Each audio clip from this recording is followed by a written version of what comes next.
தேவனை நோக்கி பாருங்கள். கர்த்தாவே, நீர் எங்கள் நடுவிலே கிரியை செய்யும். கர்த்தாவே, எங்கள் நடுவிலே இறங்கி வாரும். கர்த்தாவே, எங்களோடு கூட நீர் பேசும்.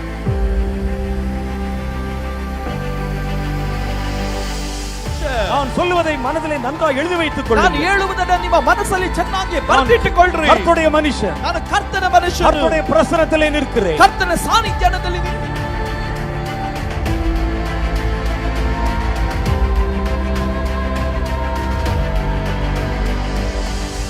கர்த்தருடைய வாய் சொல்லிற்று. இது கர்த்தன ಬಾಯಿ ನುಡಿದದೆ. நடக்கும்போது நீங்க சொல்லுவீங்க. ಅದರ ನಡೆದಾಗ ನೀವು ಹೇಳುತ್ತೀರಾ. கர்த்தர் ஒரு மனிதனை எங்கள் நடுவிலே அனுப்பினார். ಕರ್ತನು ಒಂದು ಮನುಷ್ಯನನ್ನು ನಮ್ಮ ಮಧ್ಯದಲ್ಲಿ ಕಳಿಸಿದನು. அவன் இந்த வார்த்தைகளை பேசினார். ಅವರ ಮುಖಾಂತರವಾಗಿ ಮಾತುಗಳನ್ನು ಆಡಿದನು. கர்த்தர் சொன்னதை இன்றைக்கு எங்கள் கண்கள் காண நிறைவேற்றினார். ಕರ್ತನು ಹೇಳಿದ್ದನ್ನ ನಮ್ಮ ಕಣ್ಣುಗಳು ಕಾಣತಕ್ಕಂತೆ ಇವತ್ತು ನೆರವೇರಿಸಿದನು.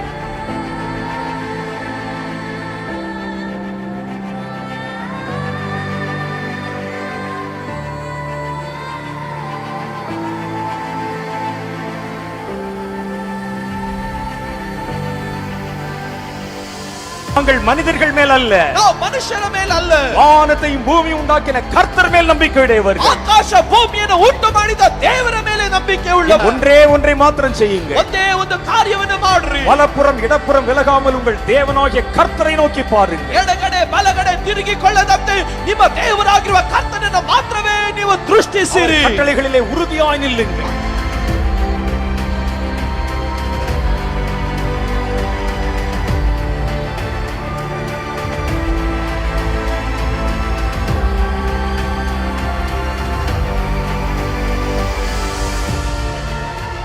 உன்னுடைய முழங்காலை முடக்கினார். ನಿನ್ನ ಮೊಣಕಾಲನ್ನು ಮಡಚಿದರೆ, ஜெபமாகிய கல்லை எறிந்தார். ನಿನ್ನ ಪ್ರಾರ್ಥನೆಯಾಗಿರುವ ಕಲ್ಲನ್ನು ಬೀಸಿದರೆ, இனி கோலியாத் அங்கே இல்லை. ಇನ್ನ ಗೋಲಿಯಾತನಲ್ಲಿ ಇಲ್ಲ.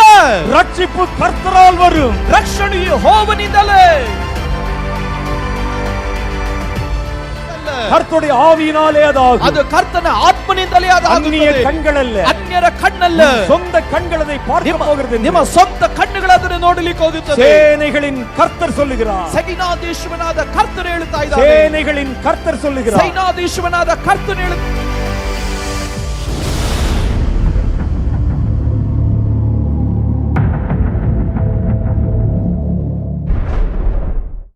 ஆண்டவராகிய இயேசுவின் நாமத்தில் உங்கள் யாவருக்கும் என்னுடைய அன்பின் நல்வாழ்த்துக்கள். வார்த்தையின் வெளிச்சம், இந்த புது நிகழ்ச்சி உங்களுக்கு அதிக பயனுள்ளதாக இருந்திருக்கும் என்று நாங்கள் நம்புகிறோம். ஏன்னா பழைய நாட்களிலே சொல்லப்பட்ட செய்தி ஒரு மேடையில் திரளான ஜனங்கள் கூடி வந்திருக்கிற இடத்துல பலரை கர்த்தருடைய வார்த்தை தொட்டதையும், பலரை தேவன் தம்முடைய அபிஷேகத்தில் நிரப்பினதையும், பலரை ஆழமான அனுபவங்களுக்குள் நடத்தினதையும் நாங்கள் கண்கூடாய் பார்ப்பதற்கு அவகாசம் தந்த நிகழ்ச்சிகள். அதைத்தான் இன்னைக்கு உங்களுடைய பார்வைக்கு இந்த பொது வெளியிலே வைக்கிறோம். கர்த்தருடைய வார்த்தை சொல்லப்பட்ட போது செய்த அதே கிரியைகளை, காரியங்களை நீங்கள் உங்களுடைய வீட்டிலிருந்து கேட்கும் பொழுதும் அது செய்யும் என்று நான் கர்த்தருக்குள் விசுவாசிக்கிறேன். செய்ததாக பல பேர் எழுதின கடிதங்கள் வந்திருக்கிறது. தொடர்ந்து இந்த நிகழ்ச்சிகளை பாருங்கள். இதில் இன்னும் நிறைய செய்திகள் வருகிறது. நீங்கள் கேட்காத செய்திகள், பல வருடங்களுக்கு முன்னால் சொல்லப்பட்ட செய்திகள், பல்லாயிரக்கணக்கான ஜனங்களுக்கு பயன்பட்டதான செய்திகள். சரி, இந்த முறை நாம் பார்க்க போகிற செய்தியும் கடைசி காலத்தை பற்றின ஒரு செய்தி தான். இதில் கடைசி காலத்தில் ஒரு புதிய தலைமுறை, அவங்க ப்ராஃபட்டிக் ஜெனரேஷன் சொல்கிறோம், தீர்க்க தரிசன தலைமுறை. தீர்க்க தரிசன தலைமுறையினுடைய ஊழியத்தை நம்ம பகுத்து அறிந்து கொள்ளும்போது நமக்கு ஒரு குழப்பம் உண்டாவதற்கு வாய்ப்பு இருக்கிறது. ஏன்னா தீர்க்க தரிசனம் என்று ஒன்று இருக்கிறது, வெளிப்பாடுன்னு ஒன்று இருக்குது. இதை ரெண்டையும் போட்டு நம்ம கன்ஃபியூஸ் பண்ணி கொள்ளக்கூடாது. வெளிப்பாட்டு வரங்கள் வேற, தீர்க்க தரிசனம் என்பது வேற. இதனால தான் நடைபெற்ற மெகிதோ கூட்டத்தில் இதை ரெண்டையும் வித்தியாசப்படுத்தி காண்பித்து ஒரு செய்தியை நான் கொடுத்திருக்கிறேன். இந்த செய்தியில் நமக்கு என்ன சாராம்சம் சொல்லப்படுகிறது அப்படின்னா, கர்த்தருடைய வார்த்தை, கர்த்தருடைய ஆவியின் வல்லமை நமக்கு ஒரு தீர்க்க தரிசன வரத்தை தரும் பொழுது, இனி வருகிற காரியங்களையும் காலங்களையும் குறித்த செய்திகளை நாம் அறிந்து கொண்டு மற்றவர்களுக்கு அறிவித்து அவர்களை உணர்வூட்டுகிறோம். அது பேர் தீர்க்க தரிசனம். வெளிப்பாட்டு வரம் என்பது, நான் இப்போ சொல்கிறது மேலோட்டமாக சில குறிப்புகளை சொல்லிடுறேன். செய்தியில் இது நிறைய விளக்கமாக சொல்லப்பட்டிருக்கிறது. செய்தியில் சொல்லப்பட்டதையே நான் இப்போ சொல்லிட்டேன்னா அப்புறம் செய்தியை நீங்கள் பார்க்கறதுல பிரயோஜனம் இல்லாமல் போயிடும். அப்போ இதில் நம்ம பார்க்கறதுல மிக முக்கியமானது வெளிப்பாட்டு வரம்னா என்ன? ஒரு மனிதனுக்குள் இருக்கிற பரிசுத்த ஆவியானவர் நாம் பார்க்கிற, கேட்கிற, வாசிக்கிற காரியங்கள் இருக்கிற மறைப்பொருள்களை நமக்கு வெளிப்படுத்த துணிகிறார். அவர் செய்கிற இந்த காரியங்கள் தான் நமக்கு ஒரு வெளிப்பாட்டு வரமாக வருகிறது. பல பேர் வெளிப்பாட்டு வரம்னு சொன்னால் மேடையில் நின்று நேம் கால் பண்ணுறாங்க, ஒருவருடைய பிரச்சனையை சொல்லி கூப்பிடுறாங்க. இதெல்லாம் கூட வெளிப்பாட்டு வரம் என்று நினைக்கிறாங்க. அது அதோடு கூட நின்று விடுவதல்ல. நாம் கர்த்தருடைய வேதத்தை படிக்கும்போது அந்த வசனத்தில் மறைந்திருக்கிற மறைப்பொருள்கள், மறைவான மன்னா, மறைவான ரகசியங்கள் போன்றவைகளை கூட பரிசுத்த ஆவியானவர் நமக்கு வெளிப்படுத்தி காண்பிக்கிறார். அது மாத்திரல்ல, ஒரு மனிதனுக்குள் இருக்கிற ஆவி, அந்த ஆவியை பகுத்து அறியத்தக்கதாக வெளிப்பாடுகளை நமக்கு தருகிறார். வேதத்தில் ஒரு வசனம் சொல்லுகிறது, எல்லா மனுஷருடைய இருதயத்தில் இருக்கிறவைகளையும் இயேசு அறிந்திருக்கிறதுனால ஒருவரும் ஒருவரையும் பற்றி அவரிடத்தில் சாட்சி சொல்ல வேண்டியதில்லை. இவர் நல்லவர், இவர் வல்லவர்னு யார்ட்டையும் சொல்ல வேண்டியதில்லை. ஒரு ஆளை பார்த்த உடனே அவனுடைய இருதயத்தில் மறைந்திருக்கிற எல்லா கிரியைகளும் காரியங்களும் இயேசுவுக்கு பட்டவர்த்தமாய் வெளியாகிவிடும். அதே மாதிரியான ஒரு வரம் தான் வெளிப்பாட்டு வரம். சிலரை பார்த்த உடனே இவர்கள் ஆபத்தானவர்கள், சிலரை பார்த்த உடனே இவர்கள் நம்பிக்கைக்குரியவர்கள், சிலரை பார்த்த உடனே இவர்கள் சொல்லுவதை நாம் ஏற்றுக்கொள்ளலாம் என்று நம்முடைய ஆவியானவர் நமக்குள்ளிருந்து காரியங்களை வெளிப்படுத்தி சொல்கிறார்ல, அதெல்லாம் வெளிப்பாட்டு வரங்களில் வருகிறது. அதே மாதிரி நீங்கள் பார்த்தீங்கன்னா பிசாசில் ஒவ்வொரு பிசாசும் ஒவ்வொரு விதமான கிரியை செய்யும், ஒவ்வொரு விதமான காரியங்களை செய்யும். அந்த கொடிய ஆவிகளுடைய கிரியைகளை பார்க்கும்போது இது என்ன விதமான ஆவி என்றும், அல்லது ஒரு ஆவியை பார்க்கும் பொழுது இது என்னென்ன விதமான கிரியைகளை செய்யும் என்பதையும் கர்த்தர் நமக்கு வெளிப்படுத்தி விடுவார்.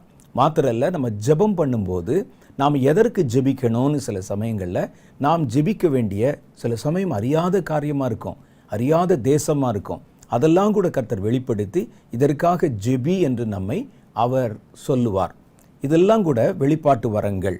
ஒரு இடத்துக்கு நம்ம போகிறோம், அந்த இடத்தை குறித்த காரியங்கள், ஒரு மனிதனை பார்க்கிறோம், அந்த மனிதரை குறித்த காரியங்கள், ஒரு சபைக்கு போகிறோம், அந்த சபையை குறித்த காரியங்களை வெளிப்படுத்தி கர்த்தர் அவர்களுக்கு ஏற்ற வார்த்தைகளை கொடுக்கும்படிக்கு நம்ம ஏவுவார். இதெல்லாம் வெளிப்பாட்டு வரங்களில் வருது. இந்த வெளிப்பாட்டு வரங்கள் வருவதையும் தீர்க்க தரிசனத்தையும் நீங்கள் கன்ஃபியூஸ் பண்ணிட்டு, நான் போன இடத்துல இப்படிப்பட்ட காரியங்கள் எனக்கு வெளிப்படுத்தப்பட்டதுனால நானும் தீர்க்க தரிசிகளில் ஒருவரோ என்று நம்ம நினைச்சிடக்கூடாது. தீர்க்க தரிசனம் என்பது வேறு, வெளிப்பாட்டு வரங்கள் என்பது வேறு. இதை பற்றி தான் விளக்கமாக ஒரு செய்தி சொல்லப்பட்டிருக்கிறது மெகிதோ கூட்டத்தில். இந்த கூட்டமும் 2019 வருஷம் பெங்களூர் பட்டணத்தில் நடைபெற்றது. அநேக வாலிபர்கள் அங்கே திரளாக வந்திருந்தாங்க. நான் ஏற்கனவே சொன்ன மாதிரி இது கர்நாடகா மாநிலத்தில் பெங்களூரில் நடந்ததுனால இதுக்கு கன்னடத்தில் டிரான்ஸ்லேஷன் வச்சுருக்கிறோம். இந்த கன்னட டிரான்ஸ்லேஷன் பண்ணினவர் பாஸ்டர் சந்திரமௌலி. அவர் தேவனுக்கு பயந்த ஒரு தேவ மனுஷன். அநேக வாலிபர்களை கர்த்தருக்குள் நடத்தினவர். கர்நாடகாவின் பல இன்டீரியர் பகுதியெல்லாம் போய் கர்த்தருடைய சுவிசேஷத்தை அறிவிக்கிறவர். தொடர்ந்து இப்போ நம்ம அந்த செய்தியை கேட்க போகிறோம். இந்த செய்தி கண்டிப்பாக உங்களுடைய வாழ்க்கையில் பயனுள்ளதாக இருக்கும், உங்களுடைய கண்களை திறக்கும் என்பது உறுதி. இப்போ வாங்க தொடர்ந்து நம்ம நிகழ்ச்சியை பார்க்கலாம்.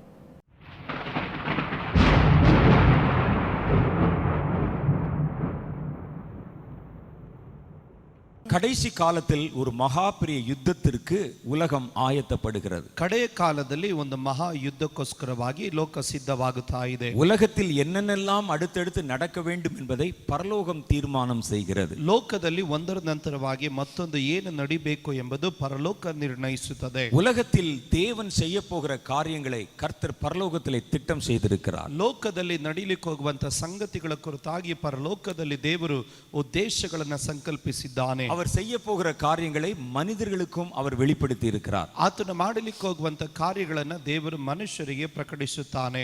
அந்த ப்ளூ பிரிண்ட் நம்முடைய கைகளில் கொடுக்கப்பட்டிருக்கிறது. ಆ ನೀಲಿ ನಕ್ಷೆಯನ್ನು ದೇವರು ನಮ್ಮ ಕೈಗಳಲ್ಲಿ ಕೊಟ್ಟಿದ್ದಾನೆ. தேவனுடைய செயல் திட்டங்கள் அதில் சொல்லப்பட்டிருக்கிறது. ದೇವರು ಮಾಡಲಿಕ್ಕೆ ಹೋಗುವಂತ ಕ್ರಿಯೆಗಳ ಉದ್ದೇಶ ಅಲ್ಲಿ ಹೇಳಲ್ಪಟ್ಟಿದೆ.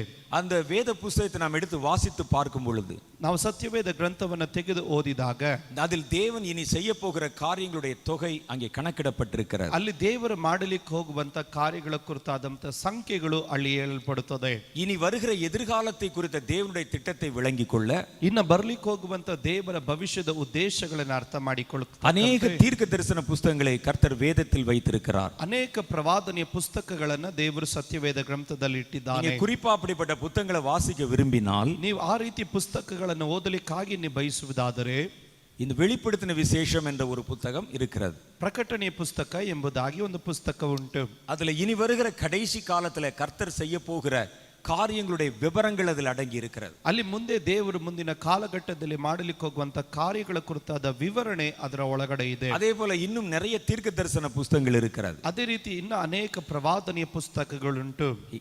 எசேக்கியேலின் புஸ்தகத்தில் சில காரியங்கள் சொல்லப்பட்டிருக்கிறது. ಎಸ್ಕೇಲ್ನ ಪುಸ್ತಕದಲ್ಲಿ ಕೆಲವೊಂದು ಕಾರ್ಯಗಳು ಹೇಳಲ್ಪಟ್ಟಿದೆ. எரேமியாவின் புஸ்தகத்தில் சில காரியங்கள் சொல்லப்பட்டிருக்கிறது. ಎರೆಮೀಯನ ಪುಸ್ತಕದಲ್ಲಿ ಕೆಲ ಕಾರ್ಯಗಳು ಹೇಳಲ್ಪಟ್ಟಿದೆ. தானியேலின் புஸ்தகத்தில் நிறைய விஷயங்கள் சொல்லப்பட்டிருக்கிறது. ದಾನಿಯೇಲನ ಪುಸ್ತಕದಲ್ಲಿ ಅನೇಕ ಕಾರ್ಯಗಳು ಹೇಳಲ್ಪಟ್ಟಿದೆ. சகரியாவின் புஸ்தகத்தில் நிறைய விஷயங்கள் சொல்லப்பட்டிருக்கிறது. ಜಕರೀಯನ ಪುಸ್ತಕದಲ್ಲಿ ಅನೇಕ ಕಾರ್ಯಗಳು அவைகள் ಹೇಳಲ್ಪಟ್ಟಿದೆ. எல்லாவற்றையும் தொகுத்து வாசித்து பார்த்தால் ಅವುಗಳನ್ನೆಲ್ಲವನ್ನ ನಾವು ಚೆನ್ನಾಗಿ ಓದಿ ನೋಡಿದರೆ உலகம் அடுத்தடுத்த நிலைகளில் என்னென்ன காரியங்களை சந்திக்கும் என்பதை தெளிவாய் மனிதர்கள் தெரிந்து கொள்ள முடிகிறது. ಲೋಕ ಮುಂದಿನ ಹಂತಗಳಲ್ಲಿ ಏನನ್ನ ಎದುರಿಸಲಿಕ್ಕಾಗಿ ಹೋಗುತ್ತದೆ ಎಂಬುದನ್ನ ಸ್ಪಷ್ಟವಾಗಿ ತಿಳಿದುಕೊಳ್ಳಲಿಕ್ಕೆ ಸಾಧ್ಯ. நாம் வாழ்கிற இந்த காலத்திற்கு வேத புஸ்தகம் கடைசி காலம் என்ற பெயரை கொடுத்திருக்கிறது. ನಾವು ವಾಸ ಮಾಡುವಂತ ಈ ಕಾಲಘಟ್ಟಕ್ಕೆ ದೇವರ ವಾಕ್ಯವು ಕಡೆ ದಿವಸಗಳು ಎಂದು ಹೆಸರು ಕೊಡಲ್ಪಟ್ಟಿದೆ. கடைசி காலம் என்றால் எதற்கு கடைசி என்ற ஒரு கேள்வி நமக்கு வருகிறது. ಕಡೆ ಕಾಲ ಎನ್ನುವುದಾದ್ರೆ ಯಾವುದಕ್ಕೆ ಕಡೆಯದು ಎಂಬುದಂತ ಒಂದು ಚಿಂತೆ ನಮ್ಮಲ್ಲಿ ಬರುತ್ತದೆ. இந்த உலகத்தினுடைய கிரியைகளுக்கு கடைசி காலம். ಈ ಲೋಕದ ಕ್ರಿಯೆಗಳಿಗೆ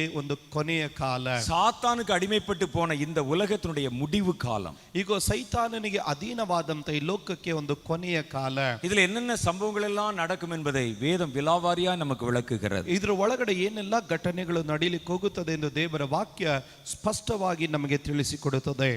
அதுல தேவன் செய்ய 3 பேருடைய கிரியைகள் அங்கே சொல்லப்பட்டிருக்கிறது. ಅಲ್ಲಿ ದೇವರು ಮಾಡಲಿಕ್ಕೆ ಹೋಗುವಂತ 3 ಜನರ ಕ್ರಿಯೆಗಳನ್ನ ದೇವರಲ್ಲಿ ತೋರಿಸ್ತಾ ಇದ್ದಾನೆ. ஒன்று நம் தேவன் செய்ய போகிற கிரியைகள். ಒಂದು ದೇವರು ಮಾಡಲಿಕ್ಕೆ ಹೋಗುವ ಕ್ರಿಯೆಗಳು.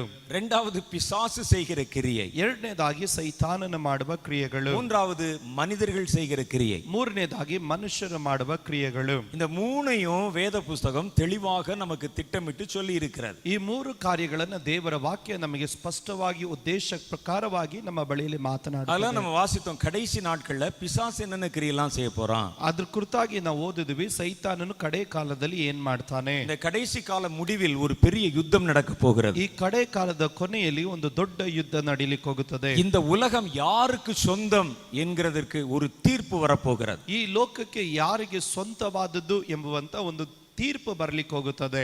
பல ஆயிரம் வருடமாக இந்த உலகத்தை ஏமாற்றி தன் கையில் வைத்து ஆளுமை செய்கிற சாத்தான் ஒரு பக்கம். ಈಗ ಅನೇಕ ವರ್ಷಗಳಿಂದ ಸಾವಿರಾರು ವರ್ಷಗಳಿಂದ ಈ ಭೂಮಿಯನ್ನು ವಶಕ್ಕೆ ತೆಗೆದುಕೊಂಡು ಆಳುತ್ತಿರುವಂತವನು ಸೈತಾನನು ಒಂದು ಭಾಗದಲ್ಲಿ. இந்த உலகத்தை தன் வார்த்தையினால் உண்டாக்கின தேவன் ஒரு பக்கம். ಈಗ ಈ ಪ್ರಪಂಚವನ್ನ ತನ್ನ ಬಾಯಿಯಿಂದ ಸೃಷ್ಟಿ ಮಾಡಿದಂತ ದೇವರು ಮತ್ತೊಂದು ಭಾಗದಲ್ಲಿ. தேவனிடத்திலிருந்து இந்த உலகத்தை ஆளும் அதிகாரத்தை பெற்றுக்கொண்ட மனிதர்கள் ஒரு புறம். ಈಗ ಈ ಭೂಮಿಯನ್ನು ಆಳತಕ್ಕಂತೆ ದೇವರಿಂದ ಅಧಿಕಾರವನ್ನು ಹೊಂದಿಕೊಂಡಂತ ಮನುಷ್ಯನು ಮತ್ತೊಂದು ಭಾಗದಲ್ಲಿ. இந்த உலகம் இப்ப யார் கைக்கு போக போகிறது? ಈ ಭೂಮಿ ಈಗ ಯಾರ ವಶವಾಗುತ್ತದೆ? அதை தீர்மானிப்பதற்கு ஒரு பெரிய யுத்தம் நடக்க போகிறது. ಅದನ್ನು ತೀರ್ಮಾನಿಸುವುದಕ್ಕಾಗಿ ಒಂದು ದೊಡ್ಡ ಯುದ್ಧ அந்த ನಡೆಯುತ್ತದೆ. யுத்தம் அர்மகெதோன் என்ற இடத்தில் நடக்க போகிறது. ಆ ಯುದ್ಧ ಎನ್ನುವುದು ಅರ್ಮಗೆದೋನ್ ಎನ್ನುವಂತ ಸ್ಥಳದಲ್ಲಿ அது ನಡೆಯುತ್ತದೆ. நன்மைக்கும் தீமைக்கும் நடக்க போகிற போர். ಅದು ಒಳ್ಳೆಯದ್ರ ಮತ್ತು ಕೆಟ್ಟದ್ರ ಮಧ್ಯದಲ್ಲಿ ನಡೆಯುವ ಯುದ್ಧ. அந்த போர்ல மனிதர்களுக்கு ஒரு பங்கு ಆ நியமிக்கப்பட்டிருக்கிறது. ಯುದ್ಧದಲ್ಲಿ ಮನುಷ್ಯರಿಗೆ ಒಂದು ಪಾಲನ್ನ ನೇಮಿಸಿದೆ.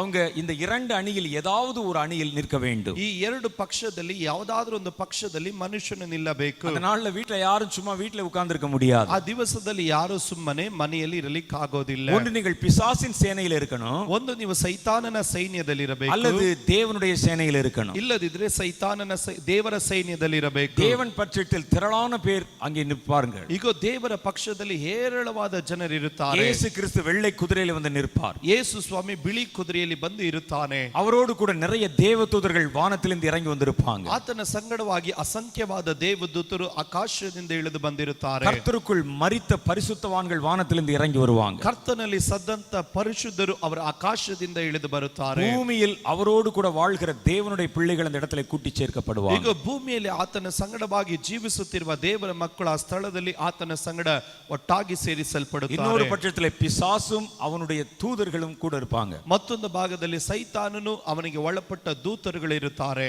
பிசாசினால் பிடிக்கப்பட்ட அவன் ஆட்சியை ஏற்றுக்கொண்ட திரளான மனிதர்கள் நிற்பாங்க. ಈಗ ಸೈತಾನನಿಂದ ಹಿಡಿಯಲ್ಪಟ್ಟು ಅವನ ಆಳ್ವಿಕೆಯನ್ನು ಅಂಗೀಕರಿಸಿದ ಹೇರಳವಾದ ಜನರು ಅಲ್ಲಿರುತ್ತಾರೆ. அர்மகெதோன் என்ற இடத்திலே அந்த யுத்தம் நடக்கும் என்று கர்த்தருடைய வேதம் சொல்லுகிறது. ಅರ್ಮಗೆದೋನ್ ಎನ್ನುವಂತ ಸ್ಥಳದಲ್ಲಿ ಆ ಯುದ್ಧ ನಡೆಯುತ್ತದೆ ಎಂದು ದೇವರ ವಾಕ್ಯ ಹೇಳುತ್ತದೆ. இந்த யுத்தம் நடப்பதற்கு முன்பாக இப்ப அந்த யுத்தத்திற்கான ஆட்களை திரட்டி கொண்டிருக்கிறாங்க. ಈಗ ಆ ಯುದ್ಧ ನಡೆಯುವುದಕ್ಕಿಂತ ಮುಂಚಿತವಾಗಿ ಆ ಯುದ್ಧಕ್ಕಾಗಿ ಬೇಕಾಗಿರುವ ಜನರನ್ನ ಆರಿಸಿಕೊಳ್ಳುತ್ತಾ ಇದ್ದಾರೆ. பிசாசு தனக்கு யுத்த வீரர்களை அவன் ஆயத்தப்படுத்திக் கொண்டிருக்கிறான். ಸೈತಾನನು ತನಗೆ ಯುದ್ಧ ವೀರರನ್ನ ಆತನು ಆರಿಸಿಕೊಳ್ಳುತ್ತಾ ಇದ್ದಾನೆ. இயேசு கிறிஸ்து பரிசுத்த ஆவியானுடைய உதவியை கொண்டு தம்முடைய ஜனங்களில் யுத்த வீரர்களை திரட்டி கொண்டிருக்கிறார். ಯೇಸು ಸ್ವಾಮಿ ತನ್ನ ಪರಿಶುದ್ಧಾತ್ಮನ ಸಹಾಯದಿಂದ ತನಗುಳ್ಳಂತ ಯುದ್ಧ ವೀರರನ್ನ ಆತನು ಆರಿಸಿಕೊಳ್ಳುತ್ತಾ ಇದ್ದಾನೆ. இந்த ரெண்டு பேரையும் நல்ல யுத்த வீரர்களை உருவாக்கி யுத்த களத்திலே கொண்டு வந்து நிறுத்த போறாங்க. ಈ ಎರಡು ಭಾಗದವರು ಯುದ್ಧ ವೀರರನ್ನ ಸಿದ್ಧಪಡಿಸಿ ಯುದ್ಧದ ರಣರಂಗದಲ್ಲಿ ತಂದು ನಿಲ್ಲಿಸುತ್ತಾರೆ. இந்த ப்ராஜெக்ட் தான் இப்ப நடந்து கொண்டிருக்கிறது. ಈ ಉದ್ದೇಶವೇ ಈ ನಿಯೋಜನೆಯೇ ಈಗ ನಡೆಯುತ್ತಾ ಇರುವುದು. கர்த்தர் தமக்கென்று யுத்தம் செய்கிற யுத்த புருஷர்களை தேர்வு செய்கிறார். ದೇವರು ತನಗೋಸ್ಕರವಾಗಿ ಯುದ್ಧ ಮಾಡುವಂತ ಯುದ್ಧ ವೀರರನ್ನ ಅಭ್ಯಾಸ ಪಡಿಸ್ತಾ ಇದ್ದಾನೆ. பிசாசு தனக்கென்று தன்னோடு கூட நிற்கிற யுத்த வீரர்களை ஆயத்தப்படுத்திக் கொண்டிருக்கிறான். ಸೈತಾನನು ತನ್ನ ಸಂಗಡವಾಗಿ ನಿಲ್ಲುವಂತ ಯುದ್ಧ ವೀರರನ್ನ ಆತನು ತರಬೇತಿಗೊಳಿಸ್ತಾ ಇದ್ದಾನೆ. இயேசு கிறிஸ்து பரிசுத்த ஆவியானவரை அனுப்பி யுத்த வீரர்களை ஆயத்தப்படுத்துகிறார். ಯೇಸು ಸ್ವಾಮಿ ತನ್ನ ಪವಿತ್ರಾತ್ಮನನ್ನು ಕಳಿಸಿ ಯುದ್ಧ ವೀರರನ್ನ ಆತನು ಸಿದ್ಧಗೊಳಿಸುತ್ತಾ அதே ಇದ್ದಾನೆ. மாதிரி வலுசர்ப்பம் என்ற பிசாசு தன்னுடைய பொல்லாத ஆவிகள் 3 ஆவிகளை அனுப்பி அவன் பக்கத்தில் நின்று யுத்தம் செய்கிற யுத்த வீரர்களை கூட்டி சேர்க்கிறது. ಅದೇ ರೀತಿಯಲ್ಲಿ ಘಟ ಸರ್ಪವು ತನ್ನ 3 ದುರಾತ್ಮಗಳನ್ನು ಕಳಿಸಿ ತನ್ನ ಪಕ್ಕದಲ್ಲಿ ನಿಲ್ಲುವಂತ ಯುದ್ಧ ವೀರರನ್ನ ಅವುಗಳು ಸಿದ್ಧಪಡಿಸುತ್ತಾ அதை ಇದೆ. குறித்து வெளிப்படுத்தின விசேஷம் 16வது அதிகாரத்தில் நமக்கு சொல்லப்பட்டிருக்கிறது. ಅದರ ಕುರಿತಾಗಿ ಪ್ರಕಟಣೆ 16ನೇ ಅಧ್ಯಾಯದಲ್ಲಿ ನಮಗೆ ಹೇಳಲ್ಪಟ್ಟಿದೆ. அவனுடைய சேனையை உருவாக்குகிற 3 பொல்லாத ஆவிகள். ಅವನ ಸೈನ್ಯವನ್ನು ಸಿದ್ಧ ಮಾಡುವಂತ 3 ದುರಾತ್ಮಗಳು.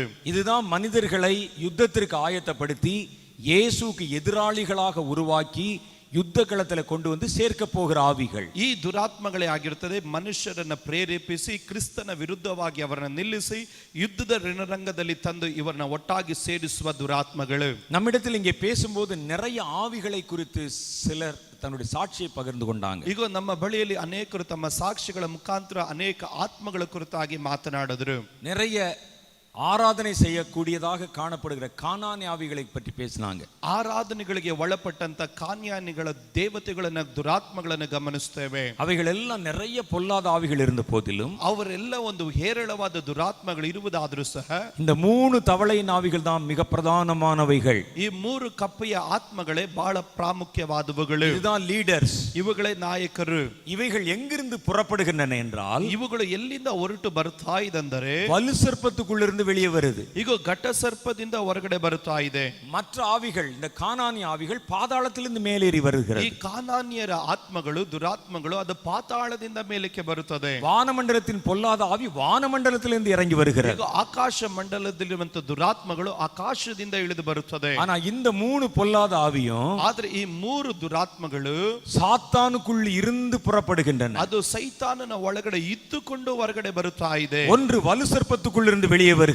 ಒಂದು ಘಟ ಸರ್ಪದಿಂದ ಹೊರಗಡೆ ಬರುತ್ತಾ ಇದೆ. ஒன்று அந்த மிருகத்துக்குள்ளிருந்து வெளியே வருகிறது. ಎರಡನೇದಾಗಿ ಮೃಗದಿಂದ ಹೊರಗಡೆ ಬರುತ್ತಾ ಇದೆ. மற்றொன்று அந்தி கிறிஸ்து ಮತ್ತೊಂದು கள்ள கிறிஸ்துவிடத்திலிருந்து வருகிறது. ಮತ್ತೊಂದು ಸುಳ್ಳು ಪ್ರವಾದಿಯಿಂದ ಹೊರಗಡೆ ಬರುತ್ತಾ ಇದೆ. அது கள்ள தீர்க்க தரிசன ஆவியை கற்பிக்கிறது. ಅದು ಸುಳ್ಳು ಪ್ರವಾದಿಯ ಆತ್ಮನನ್ನು ತೋರಿಸುತ್ತದೆ. இது 3 சாத்தானுக்குள்ளிருந்து உருவாக்கப்பட்டு வருகிறது. ಈ 3 ಸೈತಾನನಿಂದ ರೂಪಿಸಲ್ಪಟ್ಟದಾಗಿ ಅವನ ಒಳಗಡೆಯಿಂದ ಹೊರಗಡೆ ಬರುತ್ತಾ ಇದೆ. நீங்க சொன்ன மற்ற கானானி ஆவிகள் ನೀವು ನಾ ಮತ್ತೊಂದು ಆವರ್ತಿ ಹೇಳಿದಂತ ಆ ಕಾನ್ಯಾನಿ ಆತ್ಮಗಳು ஒரு கூட்டம் கீழே பாதாளத்திலிருந்து மேலே ஏறி வருது. ಅವುಗಳು ಒಂದು ಗುಂಪಿನಿಂದ ಪಾತಾಳದಿಂದ ಮೇಲಕ್ಕೆ ಬರುತ್ತಾ சில ಇದೆ. வானமண்டலத்தின் ஆவிகள் வானத்திலிருந்து கீழே இறங்கி வருகிறது. போகிறது. ವಾಯುಮಂಡಲದ ಆತ್ಮಗಳು ಆಕಾಶದಿಂದ ಇಳಿದು ಬರುತ್ತವೆ. அவைகள் எல்லாம் இந்த ஆவிகளுக்கு உதவி செய்கின்றன. ಅವುಗಳೆಲ್ಲವೂ ಈ ದುರಾತ್ಮಗಳಿಗೆ ಸಹಾಯ ಮಾಡುತ್ತದೆ. ஏனென்றால் இது சாத்தானுக்கு உள்ளிருந்து வரதுனால, ಕಾರಣ ಇದು ಸೈತಾನನ ಒಳಗಡೆಯಿಂದ ಬರುವುದರಿಂದ ரொம்ப பவர்ஃபுல்லான ஆவிகள் இவைகள். ಇದು ಬಹಳ ಶಕ್ತವಾದ ದುರಾತ್ಮಗಳು. இவைகளை துரத்துகிற பணியை தான் கர்த்தர் இன்றைக்கு நம் கைகளில் தந்திருக்கிறார். ಇವುಗಳನ್ನು ಓಡಿಸುವ ಕೆಲಸವನ್ನೇ ದೇವರು ಇವತ್ತು ನಮ್ಮ ಕೈಯಲ್ಲಿ இது ಕೊಟ್ಟಿದ್ದಾನೆ. உலகம் முழுவதும் புறப்பட்டு போகிறது. ಇದು ಲೋಕವೆಲ್ಲ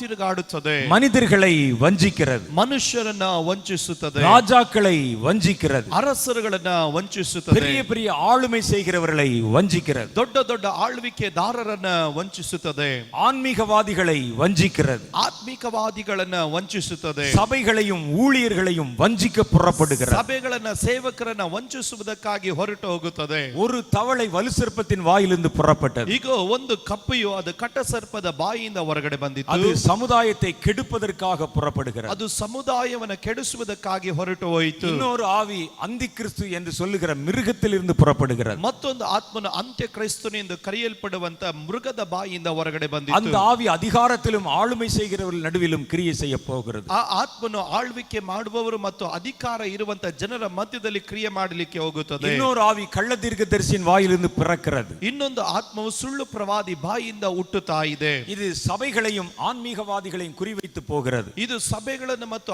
ಆತ್ಮಿಕವಾದಿಗಳನ್ನ ಗುರಿ ಇಟ್ಟುಕೊಂಡು ಮುಂದಕ್ಕೆ ಸಾಗುತ್ತಾ ஆனா ಇದೆ. இந்த மூணு ஆவியும் ஒரே மாதிரி தோற்றத்தை உடையது. ಈ ಮೂರು ದುರಾತ್ಮಗಳು ಒಂದೇ ರೀತಿ ಕಾಣುವುದಕ್ಕೆ ಇರುವುದು. ஒரு பெரிய தவளை போல் இருக்கிறது. ಒಂದು ದೊಡ್ಡ ಕಪ್ಪೆಯ ಹಾಗಿದೆ. இந்த தவளை என்பது எதை குறிக்கிறது? ಈ ಕಪ್ಪೆ ಏನನ್ನು ಸೂಚಿಸುತ್ತದೆ? தவளை என்பது அது தண்ணீரிலும் இருக்கும், நிலத்திலும் இருக்கும். ಈ ಕಪ್ಪೆ ಎನ್ನುವುದು ನೀರಿನಲ್ಲೂ ಇರುತ್ತದೆ, ನೆಲದ ಮೇಲೂ ಇರುತ್ತದೆ. இது மனிதர்கள் நடுவிலும் கிரியை செய்யும், ஆன்மீகவாதிகள் நடுவிலும் கிரியை செய்யும். ಇದು ಮನುಷ್ಯರ ಮಧ್ಯದಲ್ಲೂ ಕೆಲಸ ಮಾಡುತ್ತದೆ, ಆತ್ಮಿಕವಾದಿಗಳಲ್ಲೂ ಕೆಲಸ ಮಾಡುತ್ತದೆ. இந்த தவளை என்பதே மனிதர்களை அது கெடுக்கக்கூடியது என்பது பொருள். ಈ ಕಪ್ಪೆ ಎನ್ನುವುದು ಮನುಷ್ಯರನ್ನ ಕೆಡಿಸುತ್ತದೆ ಎಂಬುವಂತ ಒಂದು ಅರ್ಥ.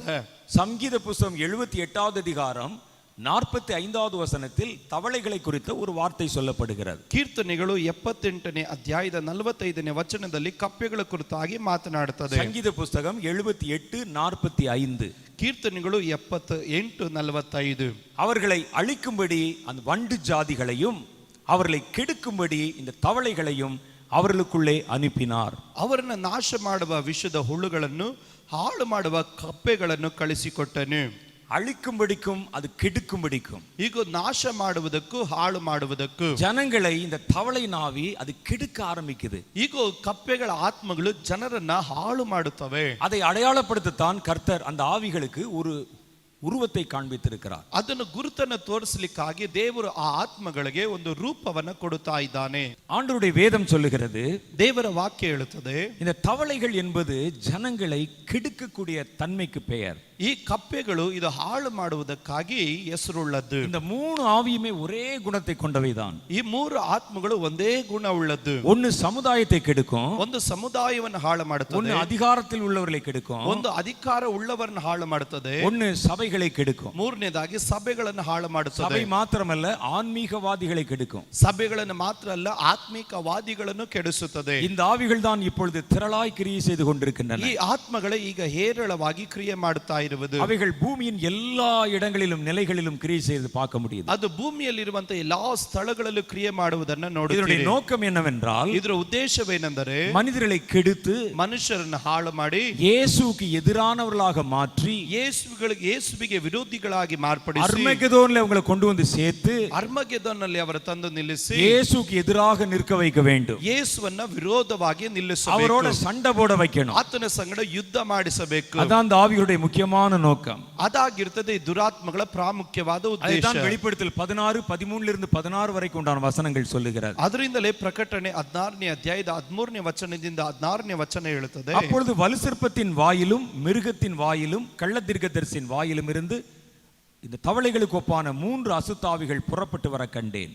ಮತ್ತು ಘಟಸರ್ಪ, ಮೃಗ, ಸುಳ್ಳು ಪ್ರವಾದಿ ಇವರ ಬಾಯಿಗಳಿಂದ ಕಪ್ಪೆಗಳಂತಿದ್ದ 3 ಅಶುದ್ಧಾತ್ಮಗಳು அவைகள் ಬರುವುದನ್ನು ಕಂಡೆನು. அற்புதங்களை செய்கிற பிசாசின் ஆவிகள். ಇವು ಮಹತ್ಕಾರ್ಯಗಳನ್ನು ಮಾಡುವ ದೆವ್ವಗಳು. அவைகள் பூலோகம் எங்கிலும் உள்ள ராஜாக்களையும் சர்வவல்லமுள்ள தேவனுடைய மகாநாளில் நடக்கும் யுத்தத்திற்கு அவர்கள் யாவரை கூட்டி சேர்க்கும்படி புறப்பட்டு போகிறது. ಭೂಲೋಕದಲ್ಲೆಲ್ಲಿಯೂ ಇರುವ ರಾಜರ ಬಳಿಗೆ ಹೋಗಿ ಸರ್ವಶಕ್ತನಾದ ದೇವರ ಮಹಾದಿನದಲ್ಲಾಗುವ ಯುದ್ಧಕ್ಕಾಗಿ ಅವರನ್ನು ಕೂಡಿಸುವವು. இதனுடைய முக்கியமான நோக்கம் ஜனங்களை கூட்டி திரட்டி இயேசுக்கு எதிராக கொண்டு வந்து நிறுத்துவது. ಇವರುಗಳ ಪ್ರಾಮುಖ್ಯವಾದಂಥ ಉದ್ದೇಶ ಜನರನ್ನು ಬೆದರಿಸಿ ಜನರನ್ನು ಪ್ರೇರೇಪಿಸಿ ಯೇಸುವಿನ ವಿರುದ್ಧವಾಗಿ ನಿಲ್ಲಿಸುವುದು. அந்த பணியை இப்பொழுதே அது துவக்கி விட்டது. ಆ ಕೆಲಸ ಈಗಲೇ ಆರಂಭವಾಗಿದೆ. ஆகவே கர்த்தர் தன் பட்சத்திலிருந்து ஒரு காரியத்தை செய்கிறார். ಆದ್ರಿಂದ ದೇವರು ತನ್ನ ಪಕ್ಷದಿಂದ ಒಂದು ಕೆಲಸವನ್ನ ಮಾಡ್ತಾನೆ. அவர் இப்பொழுதே மனிதர்கள் நடுவிலிருந்து ஒரு கூட்டம் யுத்த புருஷர்களை எழுப்புகிறார். ಆದ್ರಿಂದ ದೇವರು ಆತನ ಪಕ್ಷದಿಂದ ಒಂದು ಯುದ್ಧ ವೀರರನ್ನ ದೇವರು ಎಬ್ಬಿಸ್ತಾ ಇದ್ದಾನೆ. கர்த்தர் இந்த கடைசி காலத்தில் எழுப்புகிற யுத்த வீரர்களுக்கு ரெண்டு பணி இருக்கிறது. ದೇವರು ಕಡೆ ಕಾಲದಲ್ಲಿ ಎಬ್ಬಿಸಲಿಕ್ಕೆ ಹೋಗುವಂತ ಯುದ್ಧ ವೀರರಿಗೆ ಎರಡು ಪ್ರಾಮುಖ್ಯವಾದ ಕೆಲಸ. அவங்க அர்மகெதோன்ல வந்து நிற்க போகிற யுத்த புருஷர்களை உருவாக்க வேண்டும். ಅವರನ್ನ ಅರ್ಮಗೆದೋನ್ನಲ್ಲಿ ತಂದು ನಿಲ್ಲಿಸುವಂತ ಯುದ್ಧ ವೀರರನ್ನ ಸಿದ್ಧ ಮಾಡಬೇಕು. இப்போ சாத்தான் செய்கிற கிரியைகளை கட்டுப்பாட்டுக்குள்ள கொண்டு வர வேண்டும். ಈಗ ಸೈತಾನನ ಮಾಡ್ತಿರುವ ಕ್ರಿಯೆಗಳನ್ನ ಆತನ ಒಂದು ಹಿಡಿತದಲ್ಲಿ ತರಬೇಕು. ஆகவேதான் கர்த்தர் இந்த காலத்திலேயே இந்த நாட்களிலேயே கர்த்தர் யுத்த வீரர்களை எழுப்ப ஆரம்பித்து விட்டார். ಆದ್ರಿಂದ ಈ ಕಾಲದಲ್ಲೇ ದೇವರು ಯುದ್ಧ ವೀರರನ್ನ ಎಬ್ಬಿಸಲಿಕ್ಕೆ ಪ್ರಾರಂಭಿಸಿದನು. இப்ப கர்த்தர் அப்படிப்பட்ட பொல்லாத ஆவிகளின் கிரியைகளை தடை செய்வதற்கும் ಈ ರೀತಿಯಾದಂಥ ದುರಾತ್ಮನ ಕೆಲಸಗಳನ್ನು ತಡೆ ಮಾಡುವುದಕ್ಕೂ அநேக ஜனங்களை கெடுக்கும்படி புறப்பட்டிருக்கிற தவளைகளின் ஆவிகளை துரத்துவதற்கும் ಅನೇಕರನ್ನ ತಡೆ ಮಾಡುತ್ತಿರುವಂತ ಆ ಕಪ್ಪೆಗಳ ಆತ್ಮಗಳನ್ನು ಓಡಿಸುವುದಕ್ಕೂ இந்த நாட்களில் யுத்த தலைமுறையை கர்த்தர் எழுப்பிக் கொண்டிருக்கிறார். ಈ ದಿವಸಗಳಲ್ಲಿ ಯುದ್ಧದ ತಲೆಮಾರನ್ನ ದೇವರು ಎಬ್ಬಿಸ್ತಾ ಇದ್ದಾನೆ. இந்த மூன்று ஆவிகளின் கிரியைகளை மூன்று விதமாக நம்ம யுத்தம் செய்து எதிர்க்கலாம். ಈ ಮೂರು ದುರಾತ್ಮಗಳನ್ನ ಮೂರು ರೀತಿಯಾಗಿ ಯುದ್ಧ ಮಾಡಿ ನಾವು ಅವುಗಳನ್ನು ಎದುರಿಸಬಹುದು. அதற்காக கர்த்தர் இந்த நாட்களிலே மூன்று தலைமுறை ஆட்களை கர்த்தர் எழுப்புகிறார். ಆದ್ರಿಂದ ದೇವರು ಈ ಕಾಲದಲ್ಲಿ ಮೂರು ರೀತಿಯಾದ ಜನರುಗಳನ್ನ ಎಬ್ಬಿಸ್ತಾ நேற்றைய ಇದ್ದಾನೆ. தினத்தில் நம்ம பார்த்தோம், ನಿನ್ನೆ ದಿವಸದಲ್ಲಿ ನಾವು நம்முடைய ನೋಡಿದೆವು, ஜெபத்தை கொண்டு சாத்தானை துரத்துவது, ನಮ್ಮ ಪ್ರಾರ್ಥನೆಯಿಂದ ನಾವು ಸೈತಾನನನ್ನ ಓಡಿಸುವುದು, சாத்தானுடைய கிரியைகளை மட்டுப்படுத்துவது, ಸೈತಾನನ ಕೆಲಸವನ್ನ ಸ್ತಬ್ಧವಾಗಿ ಮಾಡುವುದು, சாத்தானுடைய கிரியைகளை அழிப்பது, ಸೈತಾನನ ಕೆಲಸವನ್ನ ನಾಶ ಮಾಡುವುದು. நீங்கள் செய்கிற ஜெபம் பரலோகத்திற்கு போய் ನೀ ಮಾಡುವ ಪ್ರಾರ್ಥನೆ ಪರಲೋಕಕ್ಕೆ ಹೋಗಿ பரலோகத்தின் தேவனிடத்திலிருந்து தூதர்களை கொண்டு வர வைத்து ಪರಲೋಕದ ರಾಜ್ಯದಿಂದ ದೇವದೂತರನ್ನ ಇಳಿಸಿ பிசாசுகளை துரத்த வைக்கிறது. ಸೈತಾನನನ್ನ ಅಟ್ಟಿ ಬಿಡುವುದು. உங்க ஜெபத்தின் மூலம் பிசாசுகள் துரத்தப்படுகிறது. ನಿಮ್ಮ ಪ್ರಾರ್ಥನೆಯಿಂದ ಸೈತಾನನು ಅಟ್ಟಲ್ಪಡುತ್ತಾನೆ. இயேசு அதைத்தான் தம்முடைய சீடர்களுக்கு கற்றுக் கொடுத்தார். ಯೇಸು ಸ್ವಾಮಿ ಅದನ್ನೇ ತನ್ನ ಶಿಷ್ಯರಿಗೆ இந்த ಕಳಿಸಿಕೊಟ್ಟನು. வகை பிசாசு உபவாசத்தினாலும் ஜெபத்தினாலும் அல்லாமல் வேறு ஒன்றினாலும் புறப்பட்டு போகாது. ಈ ಜಾತಿಯ ಸೈತಾನನು ಉಪವಾಸ ಅಲ್ಲದೆ ಪ್ರಾರ್ಥನೆ ಅಲ್ಲದೆ ಆತ ನಿಮ್ಮನ್ನು ಬಿಟ್ಟು ಹೋಗುವುದಿಲ್ಲ. ஆகவே ஜெபத்துல எத்தனையோ வகை இருந்த போதிலும் ಆದ್ರಿಂದ ಪ್ರಾರ್ಥನೆಯಲ್ಲಿ ಎಷ್ಟೋ ಬಗೆಗಳಿರುವುದಾದರೂ சாத்தான துரத்துற வகை என்ன என்பதை நாம் நேற்றைய தினத்தில் தெரிந்து கொண்டோம். ಸೈತಾನನನ್ನು ಓಡಿಸುವಂತ ವಿಧಾನ ಯಾವುದು ಎಂಬುದು ನಿನ್ನೆ ದಿನದಲ್ಲಿ ತಿಳಿದುಕೊಂಡೆವು. இன்னைக்கு நம்ம சாத்தானோடு கூட யுத்தம் செய்வதற்கு தேர்ந்தெடுக்கிற இரண்டாவது ஆயுதம், ಇವತ್ತು ಸೈತಾನನ ವಿರುದ್ಧವಾಗಿ ನಾವು ಯುದ್ಧ ಮಾಡುವುದಕ್ಕೆ ನಾವು ತೆಗೆದುಕೊಳ್ಳುವ ಎರಡನೇ ಆಯುಧ, கர்த்தருடைய வார்த்தையான தீர்க்க தரிசனங்கள் மூலம் சாத்தானை எதிர்ப்பது, சண்டை செய்வது. ಕರ್ತನ ಮಾತುಗಳಾಗಿರುವಂತ ಪ್ರವಾದನೆಗಳ ಮುಖಾಂತರವಾಗಿ ನಾವು ಸೈತಾನನ ವಿರುದ್ಧವಾಗಿ ಯುದ್ಧ ಮಾಡುವುದು. ஜெப வீரர்கள் எப்படி ஜெபத்தை வச்சு சாத்தானை துரத்துறாங்களோ, ಪ್ರಾರ್ಥನೆ ವೀರರು ಯಾವ ರೀತಿ ಪ್ರಾರ್ಥನೆ ಮುಖಾಂತರವಾಗಿ ಸೈತಾನನನ್ನು ಅಟ್ಟುತ್ತಾರೋ, சாத்தானை எப்படி அழிக்கிறாங்களோ, ಸೈತಾನನನ್ನು ಯಾವ ರೀತಿ ಇಲ್ಲದಂತೆ ಮಾಡುತ್ತಾರೋ, அதே மாதிரி இந்த தீர்க்கதரிசிகள் தங்கள் தீர்க்க தரிசனத்தை கொண்டு சாத்தானை அதம் பண்ணுகிறார்கள். ಅದೇ ರೀತಿಯಲ್ಲಿ ಪ್ರವಾದಿಗಳು ತಮ್ಮ ಪ್ರವಾದನೆ ಮಾತುಗಳ ಮುಖಾಂತರವಾಗಿ ಸೈತಾನನನ್ನ ಅವನಿಗೆ ನಿಶ್ಶಬ್ದವಾಗಿ அதற்காக ಮಾಡ್ತಾರೆ. கர்த்தர் இந்த காலத்தில் யுத்தம் செய்கிற தீர்க்கதரிசிகளை எழுப்ப போகிறார். ಆದ್ರಿಂದ ದೇವರು ಈ ಕಾಲಘಟ್ಟದಲ್ಲಿ ಯುದ್ಧ ಮಾಡುವಂತ ಪ್ರವಾದಿಗಳನ್ನ ಎಬ್ಬಿಸ್ತಾನೆ. நம்ம இதுவரைக்கும் நினைச்சிட்டு இருக்கிறோம் தீர்க்கதரிசிகள் என்றால் ನಾವು ಇದುವರೆಗೂ ಚಿಂತೆ ಮಾಡಿದ್ವಿ ಪ್ರವಾದಿಗಳಂದ್ರೆ எங்கேயாவது ஒரு மலை குகையில போய் உட்கார்ந்து இருப்பாங்க, ಯಾವ್ದಾದ್ರೂ ಒಂದು ಬೆಟ್ಟದ ಗುಹೆಯಲ್ಲಿ ಹೋಗಿ ಇರ್ತಾರೆ, அல்லது வீட்டில் கதவை அடைத்துக் கொண்டு ஜெபம் பண்ணுவாங்க, ಇಲ್ಲದಿದ್ರೆ ಮನೆಯಲ್ಲಿ ಬಾಗಿಲು ಮುಚ್ಚಿಕೊಂಡು ಪ್ರಾರ್ಥಿಸ್ತಾರೆ, எப்ப பார்த்தாலும் ஜெபத்திலே காத்திருப்பாங்க, ಯಾವಾಗ ನೋಡಿದ್ರು ಪ್ರಾರ್ಥನೆಯಲ್ಲಿ ಕಾಯ್ತಾ ಇರ್ತಾರೆ, தரிசனம் பார்த்து கொண்டே இருப்பார்கள், ದರ್ಶನ ನೋಡುತ್ತಾನೆ ಇರ್ತಾರೆ, கர்த்தர் அவரிடத்தில் பேசுவார், ಕರ್ತನ ಅವರ ಬಳಿಯಲ್ಲಿ ಮಾತಾಡ್ತಾನೆ. அது நல்லா இருக்கும் இந்த வாழ்க்கை. ಈ ಜೀವಿತ ಚೆನ್ನಾಗಿದೆ, ஆனா வேதம் சொல்லுகிறது அதோடு முடிந்து விடவில்லை. ಆದ್ರೆ ದೇವರ ವಾಕ್ಯ ಅದರಲ್ಲೇ ಜೀವಿತ ಮುಗಿಯೋದಿಲ್ಲ. யுத்தம் செய்கிற தீர்க்கதரிசிகள் ಯುದ್ಧ ಮಾಡುವ ಪ್ರವಾದಿಗಳು தங்கள் தீர்க்க தரிசனத்தை கொண்டு சாத்தானை ನಾವು துரத்துகிறார்கள். ಪ್ರವಾದನೆಗಳ ಮುಖಾಂತರ ಸೈತಾನನನ್ನು ಓಡಿಸ್ತೇವೆ. அந்த தீர்க்க தரிசனத்தை கொண்டு பிசாசின் கிரியைகளை அழிக்கிறார்கள். ಆ ಪ್ರವಾದನೆಗಳ ಮುಖಾಂತರವಾಗಿ ಸೈತಾನನನ್ನ ಹಾಳು ಮಾಡುತ್ತಾರೆ. அதற்காக கர்த்தர் விசேஷமான தீர்க்கதரிசிகளை எழுப்புகிறார். ಅದಕ್ಕಾಗಿ ದೇವರು ವಿಶೇಷವಾದ ಪ್ರವಾದಿಗಳನ್ನು ಎಬ್ಬಿಸ್ತಾ ಇದ್ದಾನೆ. தீர்க்கதரிசிகள் நிறைய வகை இருக்கிறார்கள். ಪ್ರವಾದಿಗಳಲ್ಲಿ ಅನೇಕ ಬಗೆಗಳು ಉಂಟು. சிலர் நல்ல ஜெபிக்கிற தீர்க்கதரிசிகள் இருக்கிறாங்க. ಕೆಲವರು ಚೆನ್ನಾಗಿ ಪ್ರಾರ್ಥಿಸುವ ಪ್ರವಾದಿಗಳಿದ್ದಾರೆ. சிலருடைய பாவத்தை உணர்த்தி காண்பிக்கிற தீர்க்கதரிசி இருக்கிறாங்க. ಕೆಲವರು ಜನರ ಪಾಪಗಳನ್ನು ತೋರಿಸುವ ಪ್ರವಾದಿಗಳಿದ್ದಾರೆ. தேவனுடைய காரியங்களை மற்றவர்களுக்கு சொல்லுகிற தீர்க்கதரிசி இருக்கிறாங்க. ದೇವರ ಕಾರ್ಯಗಳನ್ನು ಮತ್ತೊಬ್ಬರಿಗೆ ಹೇಳುವ ಪ್ರವಾದಿಗಳಿದ್ದಾರೆ. இந்த தீர்க்கதரிசிகளிலே ரெண்டு வகை உண்டு. ಈ ಪ್ರವಾದಿಗಳಲ್ಲಿ ಎರಡು ವಿಧಾನಗಳು ಉಂಟು. தீர்க்க தரிசனங்களிலும் இரண்டு வகை உண்டு. ಪ್ರವಾದನೆಗಳಲ್ಲಿ ಎರಡು ಬಗೆಗಳುಂಟು. நமக்கு நிறைய பேருக்கு தீர்க்க தரிசனம் எல்லாவற்றையும் சொல்லினாலும் அதை தீர்க்க தரிசனம் என்று சொல்லிவிடுவோம். ನಾವು ಎಲ್ಲವನ್ನ ಹೇಳಿದ್ರೆ ಅದ್ರ ಕುರಿತಾಗಿ ಹೇಳ್ತೇವೆ ಪ್ರವಾದನೆ ಎಂಬುದಾಗಿ. தீர்க்க தரிசனத்துல ரெண்டு டைப் இருக்குது. ಪ್ರವಾದನೆಗಳಲ್ಲಿ ಎರಡು ಭಾಗಗಳುಂಟು. ஒன்றுக்கு பேர் இந்த தீர்க்க தரிசனங்கள், ಒಂದನೇ ಹೆಸರು ಪ್ರವಾದನೆಗಳು, இன்னொன்னுக்கு பேரு இந்த வெளிப்பாடுகள். ಇನ್ನು ಎರಡನೇದಾಗಿ ಪ್ರಕಟಣೆಗಳು. வெளிப்பாடு வேற, தீர்க்க தரிசனம் வேற. ಪ್ರಕಟಣೆಯು ಬೇರೆ, ಪ್ರವಾದನೆ ಬೇರೆ. ரெவலேஷன் என்பது வேற, ப்ராஃபசி என்பது வேற. ಪ್ರಕಟಣೆ ಎನ್ನುವುದು ಬೇರೆ, ಪ್ರವಾದನೆ ಎನ್ನುವುದು ಬೇರೆ. தீர்க்க தரிசனம் என்றால் ಪ್ರವಾದನೆ ಎಂದರೆ தேவன் சொல்லுகிற ஒரு செய்தி என்று பொருள். ದೇವರು ಹೇಳುವಂತ ಮಾತುಗಳು ಎಂಬುದು ಅರ್ಥ. மனிதர்களுக்கு சொல்லுகிற ஒரு செய்தி, ಮನುಷ್ಯರಿಗೆ ಹೇಳುವ ಒಂದು ಸಂದೇಶ, அல்லது எதற்கோ தேவன் இந்த உலகத்துக்கு தருகிற ஒரு செய்தி. ಇಲ್ಲದಿದ್ರೆ ದೇವರು ಈ ಲೋಕಕ್ಕೆ ಕೊಡುವಂತ ಒಂದು ಸಂದೇಶ. அது எதுவானுமானாலும் இருக்கலாம். ಅದು ಯಾವುದೇ ರೀತಿಯಲ್ಲ ಬೇಕಾದರೂ ಆಗಬಹುದು. ஒரு மனித கூட்டத்தை அவருடைய தவறுகளை உணர்த்தி காண்பிக்கிறதா இருக்கலாம். ಒಂದು ಮನುಷ್ಯರ ಗುಂಪಿಗೆ ಅವರ ತಪ್ಪುಗಳನ್ನು ತೋರಿಸುವಂತದ್ದಾಗಿರಬಹುದು. அவர்களுக்கு வருகிற ஆபத்தை குறித்து முன்னெச்சரிக்கிறதாக இருக்கலாம். ಅವರಿಗೆ ಬರಲಿಕ್ಕೆ ಹೋಗುವಂತ ಅಪಾಯದ ಕುರಿತಾದಂತ ಮುನ್ನೆಚ್ಚರಿಕೆಯನ್ನು ತೋರಿಸೋದಾಗಿರಬಹುದು. தேவன் அவரிடத்தில் என்ன விரும்புகிறார் என்பதை சொல்லுவதற்கான செய்தியாக இருக்கலாம். ದೇವರು ಅವರ ಬಳಿಯಲ್ಲಿ ಏನು ಹೇಳಲಿಕ್ಕಾಗಿ ಬಯಸ್ತಾನೆ ಎಂಬುದರ ಕುರಿತಾದ ಸಂದೇಶವಾಗಿರಬಹುದು. தேவன் மனிதர்களுக்கு பேச வேண்டிய ஒரு செய்தியை ದೇವರು ಮನುಷ್ಯರ ಬಳಿಯಲ್ಲಿ ಹೇಳಬೇಕಾದ ಒಂದು ಸಂದೇಶ, ஒரு மனிதனை அழைத்து சொல்லி இதை போய் சொல்லி இருப்பான்னு சொல்லுவார். ಒಂದು ಮನುಷ್ಯನ ಕರೆದು ಹೇಳ್ತಾನೆ, ಇದನ್ನ ಹೋಗಿ ಅವ್ರಿಗೆ ಹೇಳ್ಬಿಡಪ್ಪ ಎಂದು. அதுக்கு பேர் தான் தீர்க்க தரிசனம். ಅದರ ಹೆಸರೇ ಪ್ರವಾದನೆ. இந்த வெளிப்பாடு என்றால் வித்தியாசம். ಆದ್ರೆ ಪ್ರಕಟಣೆ ಎನ್ನುವುದು ವ್ಯತ್ಯಾಸವಾದದ್ದು. வெளிப்பாடு என்ற வார்த்தையே உங்களுக்கு ஒரு அர்த்தத்தை காண்பிக்கிறது. ಪ್ರಕಟಣೆ ಎನ್ನುವಂತ ಒಂದು ಪದವೇ ನಿಮಗೆ ಅದರ ಅರ್ಥವನ್ನ ಸೂಚಿಸುತ್ತದೆ. வெளிப்பாடு என்றால் வெளிப்படுத்தி காண்பிப்பது. ಪ್ರಕಟಣೆ ಎನ್ನುವುದಾದ್ರೆ ಪ್ರಕಟಿಸಿ ತೋರಿಸುವುದು. அப்படின்னா அதனுடைய பொருளே வேற, ಅದರ ಅರ್ಥವೇ ಬೇರೆ.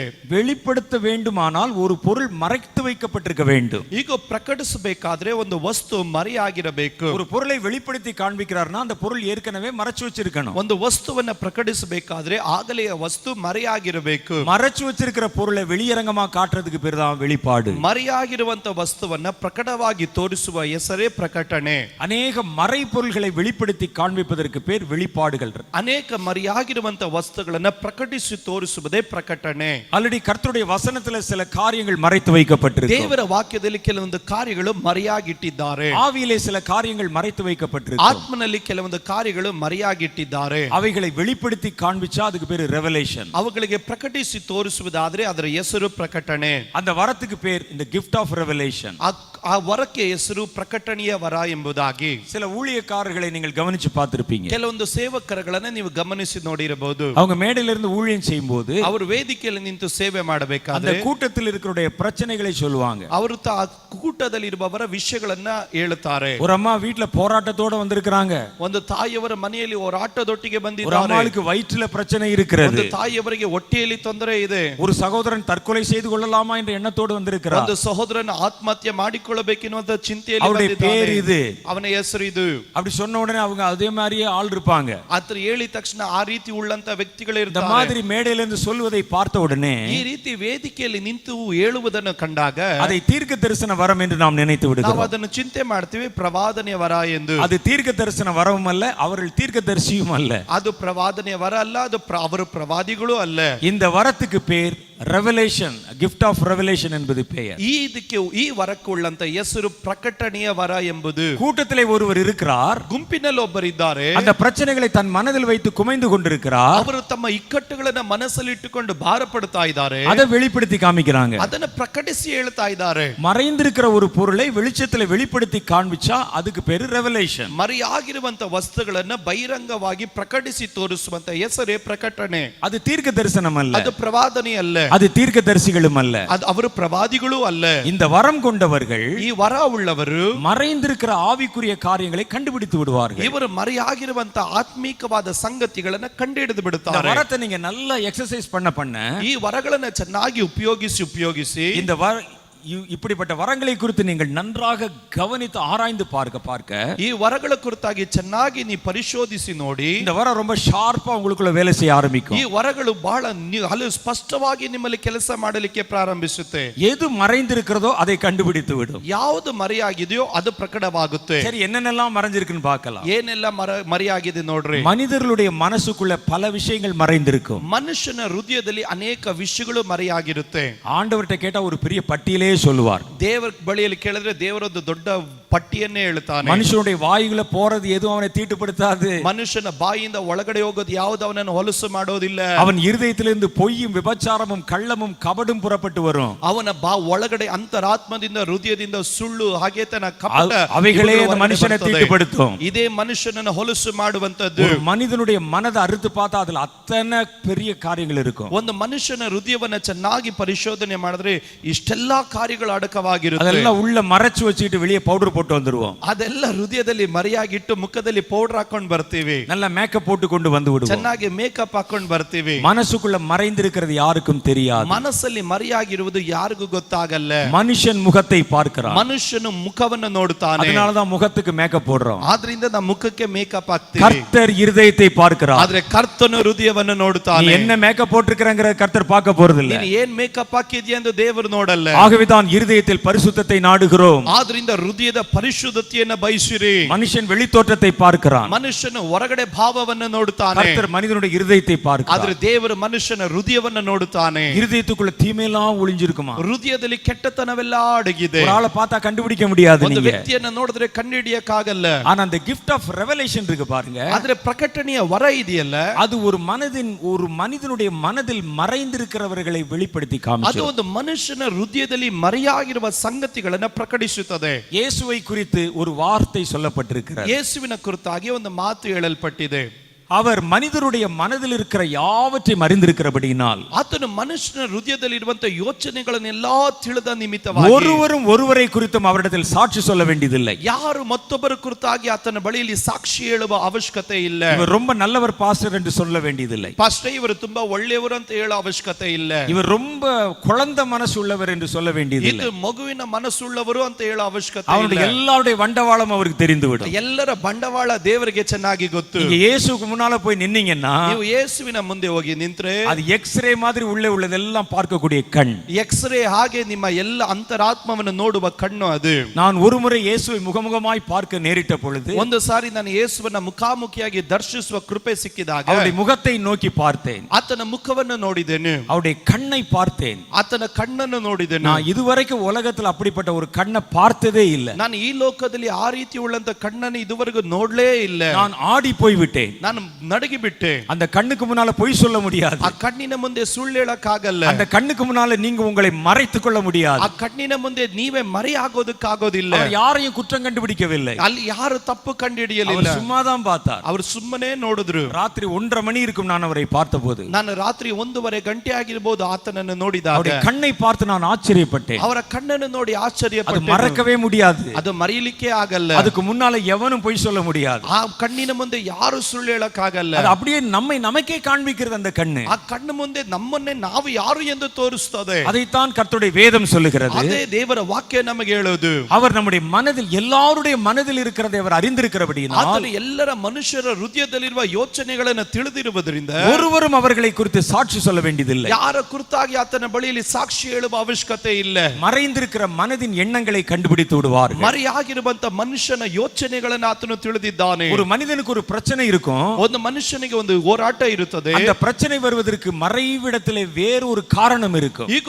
ಆ ಹೋರಾಟ ಬರುವುದಕ್ಕೆ ಮರೆಯಾಗಿರುವ ಸ್ಥಳದಲ್ಲಿ ಮತ್ತೊಂದು ಕಾರಣ ಇರುತ್ತದೆ. அவன் வாழ்க்கையில ஏதாவது ஒரு போராட்டம் இருக்கும். ಆತನ ಜೀವನದಲ್ಲಿ ಏನಾದರೂ ಒಂದು ಹೋರಾಟ ಇರುತ್ತದೆ. அல்லது மறைமுகமான ஒரு பாவம் இருக்கும். ಅದಕ್ಕೆ ಮರೆಯಾಗಿರುವಂತ ಒಂದು ಪಾಪ ಇರುತ್ತದೆ. அதனால அவனுடைய வாழ்க்கையில வேறு விதமான பாதிப்புகள் உண்டாகி கொண்டிருக்கும். ಅದರ ನಿಮಿತ್ತವಾಗಿ ಆತನ ಜೀವನದಲ್ಲಿ ಬೇರೆ ರೀತಿಯಾದಂತ ಬಾಧಕಗಳು ಅವನ ಜೀವನವನ್ನು ಬಾಧಿಸ್ತಾ ಇರ್ತವೆ. வெளிப்படுத்துகிற வரம் உள்ளவர்கள் ಈ ಪ್ರಕಟಣೆಯ ವರ ಉಳ್ಳವರು ஒரு மனிதன் பிரச்சனை சொல்லும் போதே கண்டுபிடித்து விடுவார்கள். ಒಂದು ಮನುಷ್ಯನು ಇಕ್ಕಟ್ಟು ಕುರಿತಾಗಿ ಮಾತಾಡಬೇಕಾದ್ರೆ இந்த ಹೇಳಿಬಿಡುತ್ತಾರೆ. பிரச்சனைக்கு காரணமாய் மறைந்திருக்கிற உள்ளே மறைஞ்சிருக்கிற காரியம் என்ன? ಈಗ ಈ ತೊಂದರೆಗೆ ಮರೆಯಾಗಿರುವಂತ ವಿಷಯವಾದರೂ ಏನು ಎಂಬುದಾಗಿ கிஃப்ட் ஆஃப் ரெவலேஷன் என்பது மறைவிடத்தில் இருப்பதை வெளியே கொண்டு வருவது. ಈಗ ಪ್ರಕಟಣೆಯ ವರ ಎಂಬುದು ಮರೆಯಾಗಿರುವುದನ್ನ ಪ್ರಕಟಿಸುವಂತದ್ದು. இந்த வரத்தை நீங்கள் இன்னும் ஷார்பன் பண்ணாது எப்படி பயன்படும்? ಈ ಪ್ರಕಟಣೆಯ ವರವನ್ನ ಇನ್ನು ನುಣುಪು ಮಾಡಿದ್ರೆ ಯಾವ ರೀತಿ ಉಪಯೋಗಕ್ಕೆ ಬರುತ್ತದೆ? கர்த்தருடைய வேதத்திலே மறைபொருள்கள் அடங்கி இருக்கிறது. ದೇವರ ವಾಕ್ಯದಲ್ಲಿ ಮರೆಯಾಗಿರುವಂತ ಕಾರ್ಯಗಳು ಅಡಕವಾಗಿದೆ. கர்த்தருடைய வேத வசனத்திலே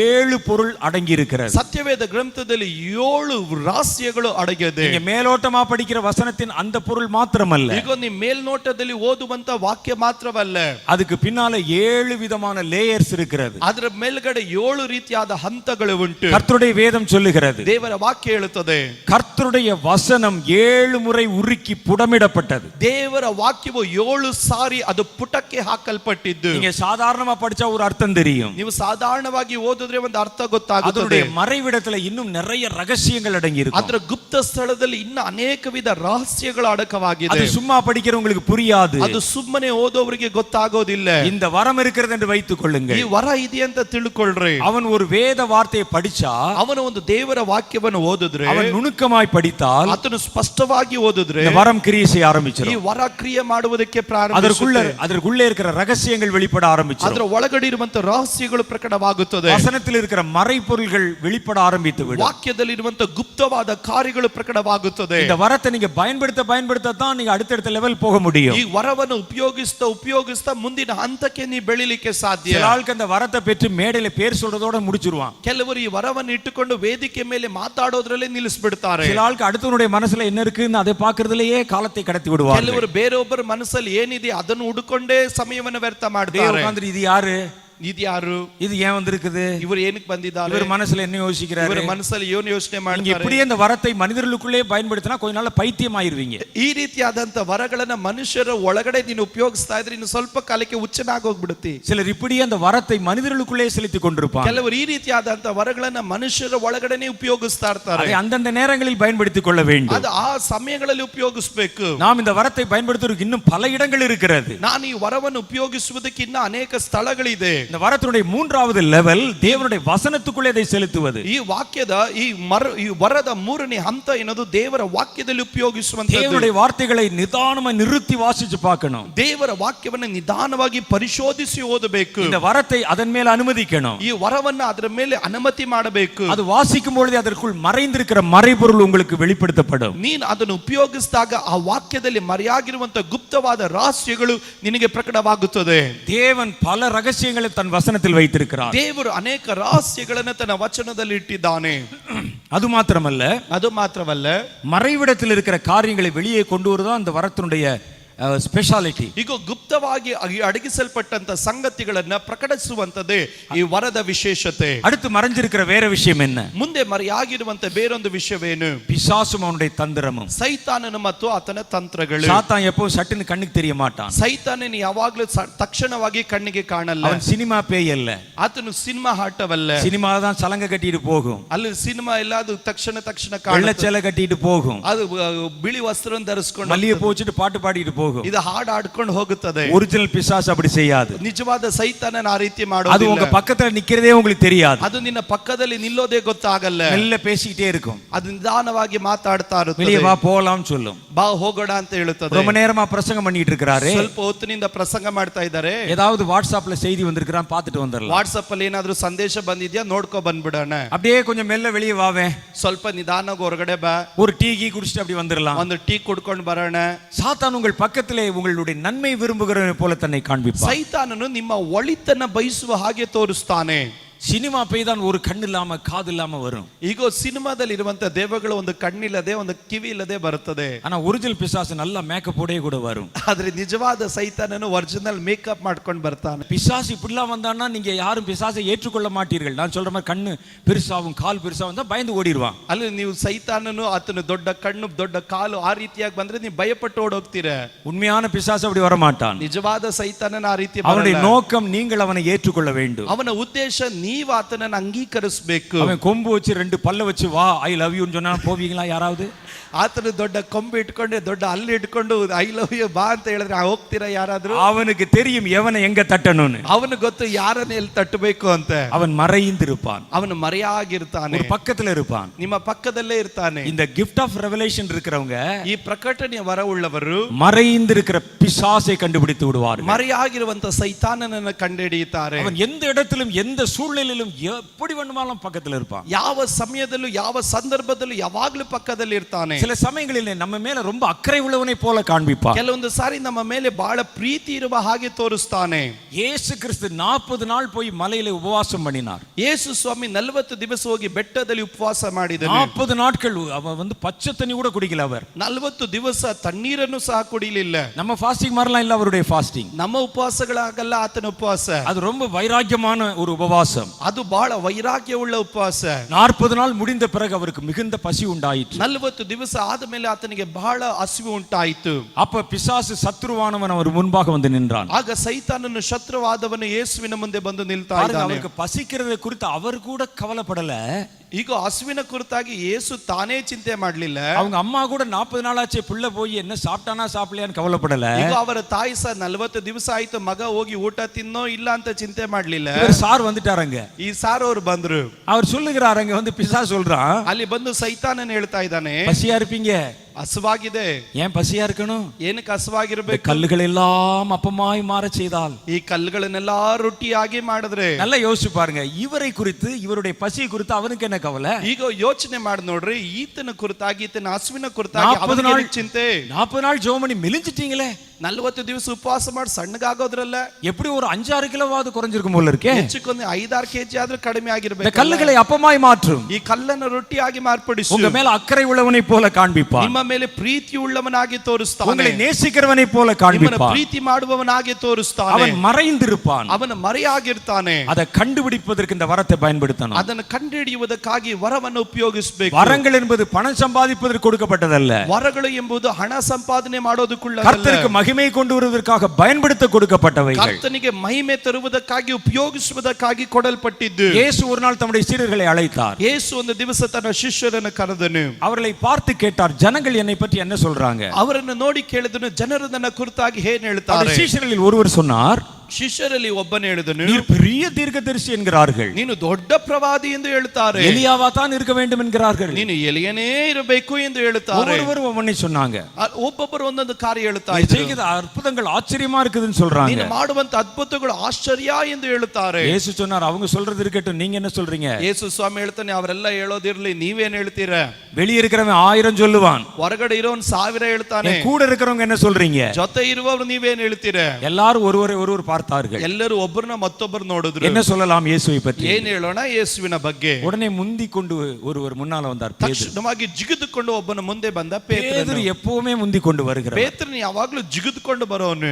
அவர் முன்னால வந்து சொன்னார், ಆತನ ಮುಂದೆ ಬಂದು ಹೇಳಿದನು, நீர் ஜீவனுள்ள தேவனாகிய கர்த்தர், நீ கிறிஸ்து என்றார். ನೀನು ಜೀವ ಸ್ವರೂಪನಾದಂತ ದೇವ ಕುಮಾರನಾಗಿರುವ ಕ್ರಿಸ್ತನು. இயேசு சொன்னார், சீமோனே, ಯೇಸು ಸ್ವಾಮಿ ಹೇಳಿದನು, ಸೀಮೋನನೇ, மாம்சமும் இரத்தமும் இதை உனக்கு வெளிப்படுத்தவில்லை, ಮನುಷ್ಯ ಮಾತ್ರದವರಲ್ಲ ನಿನಗೆ ಇದನ್ನು ಪ್ರಕಟಿಸಿದ್ದು, பரலோகத்தில் இருக்கிற தேவனே இதை உனக்கு வெளிப்படுத்தினார். ಪರಲೋಕದಲ್ಲಿರುವ ದೇವರೇ ನಿನಗೆ ಇದನ್ನು ಪ್ರಕಟಿಸಿದನು. அவருக்கு ஒரு சின்ன சந்தோஷம். ಆತನಿಗೆ ಈಗ ಚಿಕ್ಕ ಸಂತೋಷ. 11 பசங்களும் மாடு மாதிரி நிக்கிறாங்க. ಈ 11 ಜನರು ಅವರು ಎಮ್ಮೆಗಳಾಗಿದ್ದಾರೆ. எவனுக்காவது பதில் தெரிஞ்சுச்சா? ಯಾರಿಗಾದ್ರೂ ಉತ್ತರ ಗೊತ್ತಾಯ್ತಾ? பரலோகத்தில் இருக்கிற தேவன் என்கிட்ட தான் அந்த பதிலை சொன்னார். ಪರಲೋಕದಿರೋ ದೇವರು ನನ್ನ ಬಳಿಯಲ್ಲಿ ಉತ್ತರ ಹೇಳಿದನು. அவர் மனசுல இப்படி நினைச்சார். ಆತನ ಮನಸ್ಸಲ್ಲಿ ಯೋಚನೆ ಮಾಡಿದನು, மற்றவர்களை விட நான் கொஞ்சம் உயர்ந்தவனா இருக்க வேண்டும். ಮತ್ತೊಬ್ಬರಿಗಿಂತ ನಾನು ಸ್ವಲ್ಪ ದೊಡ್ಡವನಾಗಿರಬೇಕು. என்ன இருந்தாலும் நான் சீனியர் இல்லையா? ನಾನು ಇವರಿಗಿಂತ ಸೀನಿಯರ್ ತಾನೆ. நான் சீனியர் பாஸ்டர் அல்லவா? ನಾನು ಸೀನಿಯರ್ ಪಾಸ್ಟರ್ ತಾನೆ. யோவான் எவ்வளவுதான் மார்பிலே சாய்ந்தா சின்ன பையன் தானே.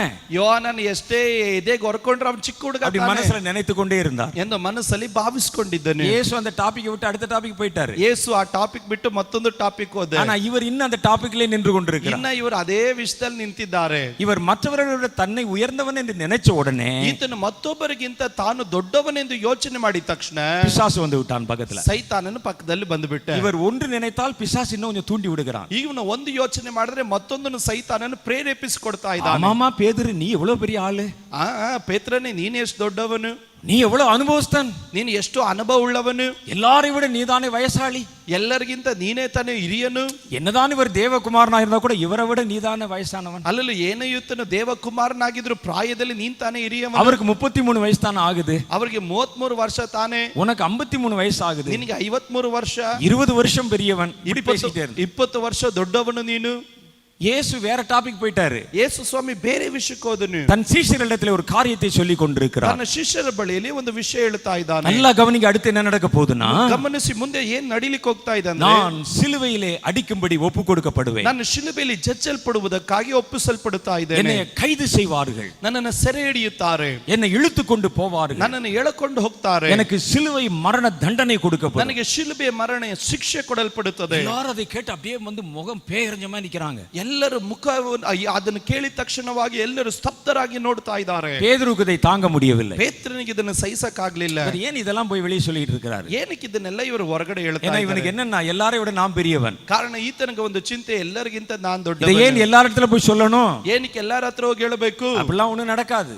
ಅದೆಲ್ಲ ಏನ್ ನಡೆಯಲ್ಲ. சிலுவையில் அறையறேன்னு சொன்னா கூட அவர் ஆணி எப்படிங்க போட்டு இறங்கி வந்துருவார். ಅಲ್ಲಿ ಶಿಲುಬೆ ಏರ್ತಾನೆ ಅಂತ ಹೇಳಿದ್ರೆ ಆಣಿ ಆತನ ಬರ್ತಾನೆ என்று சொல்லி இயேசுவை கண்ணை காட்டி இங்க வாங்கன்னு சொல்லி கூப்பிட்டார். ಎಂದು ಯೇಸು ಸ್ವಾಮಿನ ಕಣ್ಣು ತೋರಿಸಿ ಕರೀತಾ ಇದ್ದಾನೆ. இயேசு பக்கத்துல வந்தார். என்னப்பான்னு கேட்டார். ಯೇಸು ಸ್ವಾಮಿ ಪಕ್ಕದಲ್ಲಿ ಬಂದು ಕೇಳಿದನು, ಏನಪ್ಪ இப்படி எல்லாம் உமக்கு நடக்க போகிறது இல்ல, ಈ ರೀತಿ ಏನ್ ನಿನಗೆ ನಡೆಯಲ್ಲ, இதை போய் ஏன் அவரிடத்துல சொல்ல வேண்டும், ಇದೆಲ್ಲ ಹೋಗಿ ಏನಕ್ಕೆ ಅವರ ಬಳಿಯಲ್ಲಿ ಹೇಳಬೇಕು என்று கடிந்து கொண்டானா ಎಂದು ಯೇಸುವನ್ನ ಗದರಿಸಿದನು. இயேசு அவனை நிமிர்ந்து பார்த்தார். ಯೇಸು ಅವನನ್ನು ದೃಷ್ಟಿಸಿ ನೋಡಿ பேதுரு பக்கத்துல இருக்கிற பிசாசை பார்த்துட்டார். ಪೇತ್ರನ ಪಕ್ಕದಲ್ಲಿರುವ ಸೈತಾನನನ್ನು இவன் ನೋಡಿದನು. தானா பேசல, ಇದು ಅವನಾಗೆ ಮಾತಾಡ್ತಾ ಇಲ್ಲ, பக்கத்துல பிசாசுக்கு இடம் கொடுத்து விட்டான். ಪಕ್ಕದಲ್ಲಿ ಸೈತಾನನಿಗೆ ಸ್ಥಳ ಮಾಡಿಕೊಟ್ಟನು. இயேசு அவனை திரும்பி பார்த்து அப்பாலே போ சாத்தானே என்றார். ಯೇಸು ಸ್ವಾಮಿ ಆತನ ನೋಡಿ ಆತನ ಹೇಳಿದನು, ಪಕ್ಕಕ್ಕೆ ಸರಿಯೋ ಸೈತಾನನೇ. அவர் அந்த பேதுருவை திட்டல, ಆತನು ಪೇತ್ರನನ್ನು ಬೈಯಲಿಲ್ಲ. பேதுரு பக்கத்துல இருந்து அவனை தூண்டி விடுறான் பாருங்க, அந்த பிசாசை திட்டினார். ಪೇತ್ರನ ಪಕ್ಕದಲ್ಲಿ ಇದ್ದುಕೊಂಡು ಅವನನ್ನು ಪ್ರೇರೇಪಿಸ್ತಾ ಇದ್ದಾನಲ್ಲ, ಸೈತಾನನ್ನು ಗದರಿಸಿದನು. பின்னாக போ சாத்தானே, ಹಿಂದಕ್ಕೆ ಸರಿ ಸೈತಾನನೇ, நீ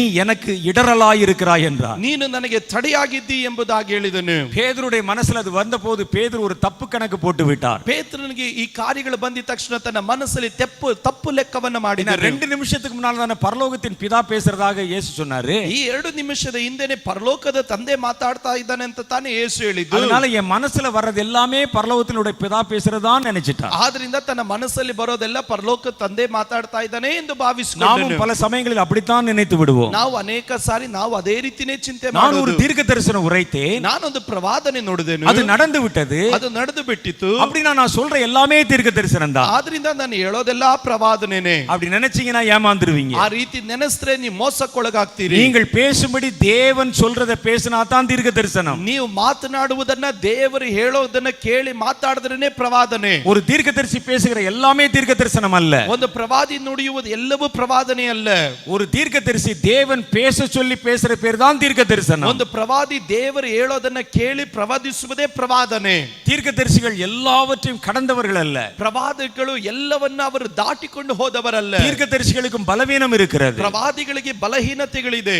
எலியா என்ற ஒரு தீர்க்கதரிசி, ಎಲಿಯನು ಎಂದು ಕರೆಯಲ್ಪಡುವ ಪ್ರವಾದಿ. எல்லாருக்கும் எலியாவை பற்றி தெரியும். அந்த நாட்கள்ல ಆ ದಿವಸಗಳಲ್ಲಿ ಎಲ್ಲರಿಗೂ ಎಲಿಯನ ಕುರಿತಾಗಿ ಗೊತ್ತು. எலியா மரிக்க போகிறதில்லை, ಎಲಿಯನು ಸಾಯಲಿಕ್ಕೆ ಹೋಗೋದಿಲ್ಲ. எலியா சாக மாட்டான், ಎಲಿಯನ ಸಾಯಲ್ಲ, உயிரோடு அவர் எடுத்துக்கொள்ள போகிறார். ಅವನು ಜೀವಂತವಾಗಿ ಒಯ್ಯಲ್ಪಡುತ್ತಾನೆ. அது கூட இருக்கிற எல்லா அந்த தீர்க்கதரிசியின் புத்திரர்களுக்கும் தெரியும். ಆತನ ಜೊತೆಯಲ್ಲಿ ಇದ್ದಂತ ಎಲ್ಲ ಪ್ರವಾದಿಗಳ ಕುಮಾರರಿಗೂ ಚೆನ್ನಾಗಿ ಗೊತ್ತು.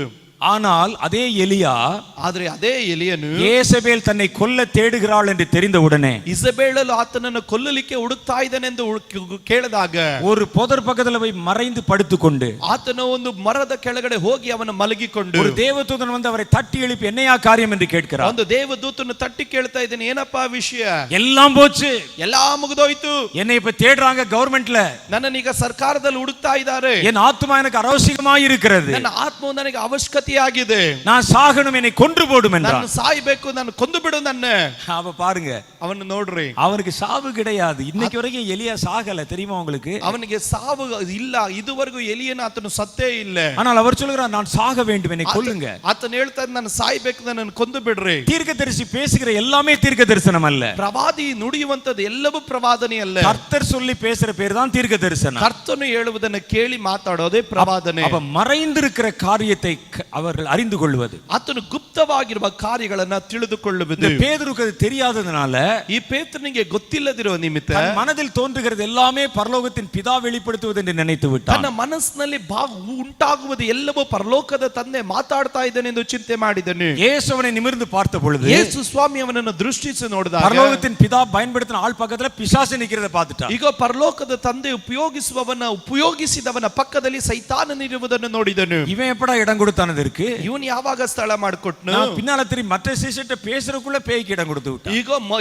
ಇತ್ ಕಡೆ ತಿರುಗಿ ಬೇರೆ ಶಿಷ್ಯರ ಬಳಿಯಲ್ಲಿ ಮಾತನಾಡೋಷ್ಟರಲ್ಲೇ ಸೈತಾನನಿಗೆ ಸ್ಥಳ ಕೊಟ್ಟನು. பேதுருக்கே இந்த நிலைமைன்னா நீங்க எல்லாம் ரொம்ப கவனமா இருக்கணும். ಪೇತ್ರನಿಗೆ ಇಂತ ಪರಿಸ್ಥಿತಿ ಆದ್ರೆ ನೀವೆಲ್ಲ ಬಹಳ ಎಚ್ಚರವಾಗಿರಬೇಕು. நான் கவனமா இருக்கணும். ನಾನು ಎಚ್ಚರವಾಗಿರಬೇಕು. நம்ம எல்லாம் கவனமா இருக்கணும். ನಾವೆಲ್ಲ ಎಚ್ಚರವಾಗಿರಬೇಕು. இந்த வரத்துக்கு பேர் தான் மறைந்திருக்கிற பிசாசுகளை பார்க்கிறது.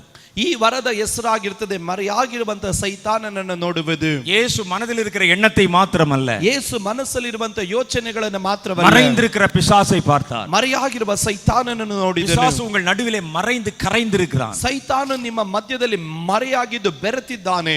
சில நேரத்துல உங்களுடைய தகப்பனாரை பயன்படுத்துவான். ಕೆಲವೊಂದು ಸಾರಿ ನಿಮ್ಮ ತಂದೆಯನ್ನು ಉಪಯೋಗಿಸ್ತಾನೆ. சில நேரத்துல உங்களுடைய நண்பர்களை பயன்படுத்தி பேசுவான். ಕೆಲವೊಂದು ಸಾರಿ ನಿಮ್ಮ ಸ್ನೇಹಿತರನ್ನು ಉಪಯೋಗಿಸಿ ಮಾತಾಡ್ತಾನೆ. அந்த அப்போஸ்தலனை, அந்த சீமோனை அவன் பக்கத்துல இருந்து பயன்படுத்தி பேசின மாதிரி, ಈಗ ಆ ಅಪೊಸ್ತಲನನ್ನ ಸೀಮೋನನನ್ನ ಪಕ್ಕದಲ್ಲಿ ಇಟ್ಟುಕೊಂಡು ಉಪಯೋಗಿಸಿದ ಹಾಗೆ சில நேரத்துல உங்க பாஸ்டரை பயன்படுத்தி கூட பேசிடுவான். ಕೆಲವೊಂದು ಸಾರಿ ನಿಮ್ಮ ಪಾಸ್ಟರ್ನು ಉಪಯೋಗಿಸಿ ಮಾತಾಡ್ಬಿಡ್ತಾನೆ. பேசுவானா பேச மாட்டானா? ಮಾತಾಡಲ್ವಾ? கண்டிப்பா பேசுவான். ನಿಶ್ಚಯವಾಗಿ ಮಾತಾಡ್ತಾನೆ. ஆகவே இவைகளை நீங்கள் அடையாளம் கண்டுகொள்ள வேண்டும். ಆದ್ರಿಂದ ಅದರ ಗುರುತುಗಳನ್ನು ನೀವು ಕಂಡುಕೊಳ್ಳಬೇಕು. மேடையிலிருந்து பேசப்படுகிற எல்லாம் தேவ வார்த்தை அல்ல. ವೇದಿಕೆ ಮೇಲೆ ನಿಂತು ಮಾತಾಡೋದೆಲ್ಲ ದೇವರ ವಾಕ್ಯವಲ್ಲ. சில நேரத்துல இந்த மாதிரி பிசாசுடைய கிரியைகள் வெளிப்பட்டு விட்டன. ಕೆಲವೊಂದು ಸಾರಿ ಈ ರೀತಿ ಸೈತಾನನ ಕ್ರಿಯೆಗಳು ಪ್ರಕಟವಾಗುತ್ತದೆ. ஆலோசனைகள் வந்துரும், ಯೋಚನೆಗಳು ಬಂದು ಬಿಡುತ್ತದೆ. அவைகளை கண்டுபிடிக்கணும். ಅವುಗಳನ್ನು ಕಂಡುಹಿಡಿಯಬೇಕು. மறைவிடத்திலே சத்துரு செய்கிற கிரியைகளை கண்டுபிடிப்பதற்கு பெயர் gift of revelation. ಈಗ ಮರೆಯಾಗಿರುವಂತ ಶತ್ರುವಿನ ಕಾರ್ಯಗಳನ್ನು ಕಂಡುಹಿಡಿಯುವುದ ವರದ ಹೆಸರು ಪ್ರಕಟಣೆಯ ವರ. பிசாசுடைய தந்திரமான திட்டங்கள் இருக்கும். ಸೈತಾನನ ತಂತ್ರವಾದಂತ ಉದ್ದೇಶಗಳು ಇರುತ್ತದೆ. உங்களை பிடிப்பதற்கு மறைவிடங்களிலே சில கண்ணிகள் வைத்திருப்பான். ಈಗ ನಿಮ್ಮನ್ನು ಹಿಡಿಯುವುದಕ್ಕೋಸ್ಕರವಾಗಿ ಗುಪ್ತವಾದಂತ ಸ್ಥಳಗಳಲ್ಲಿ ಕೆಲವೊಂದು ಬಲೆಗಳನ್ನು ಹಾಕಿರುತ್ತಾನೆ. அதெல்லாம் பார்க்கக்கூடிய கண், ಅದೆಲ್ಲ ನೋಡುವುದಕ್ಕೆ ಉಳ್ಳಂತ ಕಣ್ಣುಗಳು. அதான் gift of revelation. ಅದೇ ಪ್ರಕಟಣೆಯ ವರ. ஆனா prophecy என்றால், ಆದರೆ ಪ್ರವಾದನೆ ಎಂದರೆ தேவன் ஒரு மனிதனிடத்திலே பேசி மற்றவர்களுக்கு சொல்லுகிற ஒரு செய்தி. ದೇವರು ಒಬ್ಬ ಮನುಷ್ಯನ ಹತ್ರ ಮಾತನಾಡಿ ಆ ಮನುಷ್ಯನಿಗೆ ಜನರ ಹತ್ರ ಹೇಳು ಎನ್ನುವಂತ ವರವೇ ಪ್ರವಾದನೆ. இந்த ரெண்டையும் பயன்படுத்தி தான் தீர்க்கதரிசிகள் யுத்தம் செய்ய போகிறார்கள். ಈ ಎರಡನ್ನು ಉಪಯೋಗಿಸಿಕೊಂಡೇ ಪ್ರವಾದಿಗಳು ಅವರು ಯುದ್ಧ ಮಾಡುತ್ತಾರೆ. தீர்க்க தரிசனத்தை கொண்டு எதிரினுடைய கிரியைகளை அழிக்க போகிறார்கள். ಈಗ ಪ್ರವಾದನೆಗಳ ಮುಖಾಂತರವಾಗಿ ಶತ್ರುವಿನ ಕ್ರಿಯೆಗಳನ್ನು ಲಯ ಮಾಡುತ್ತಾರೆ. இந்த தீர்க்க தரிசனங்களை அவர்கள் வைத்துக் கொண்டு இனிமேல் வரக்கூடிய காரியங்களை தெரிந்து கொள்ள போறாங்க. ಈಗ ಪ್ರವಾದನೆಗಳ ಮುಖಾಂತರವಾಗಿ ಬರಲಿಕ್ಕೆ ಹೋಗುವಂತ ಸಂಗತಿಗಳನ್ನ ಅವರು ಆರಿಸಿಕೊಳ್ಳಲಿಕ್ಕೆ ಹೋಗುತ್ತಾರೆ. நாம் எசேக்கியேல் தீர்க்கதரிசியின் புத்தகத்தில் ஒரு காரியத்தை பார்க்கிறோம். ನಾವು ಎಸೇಕಿಯೇಲ್ ಬರೆದ ಪ್ರವಾದಿ ಗ್ರಂಥದಲ್ಲಿ ಒಂದು ಕಾರ್ಯವನ್ನ ನೋಡುತ್ತೇವೆ.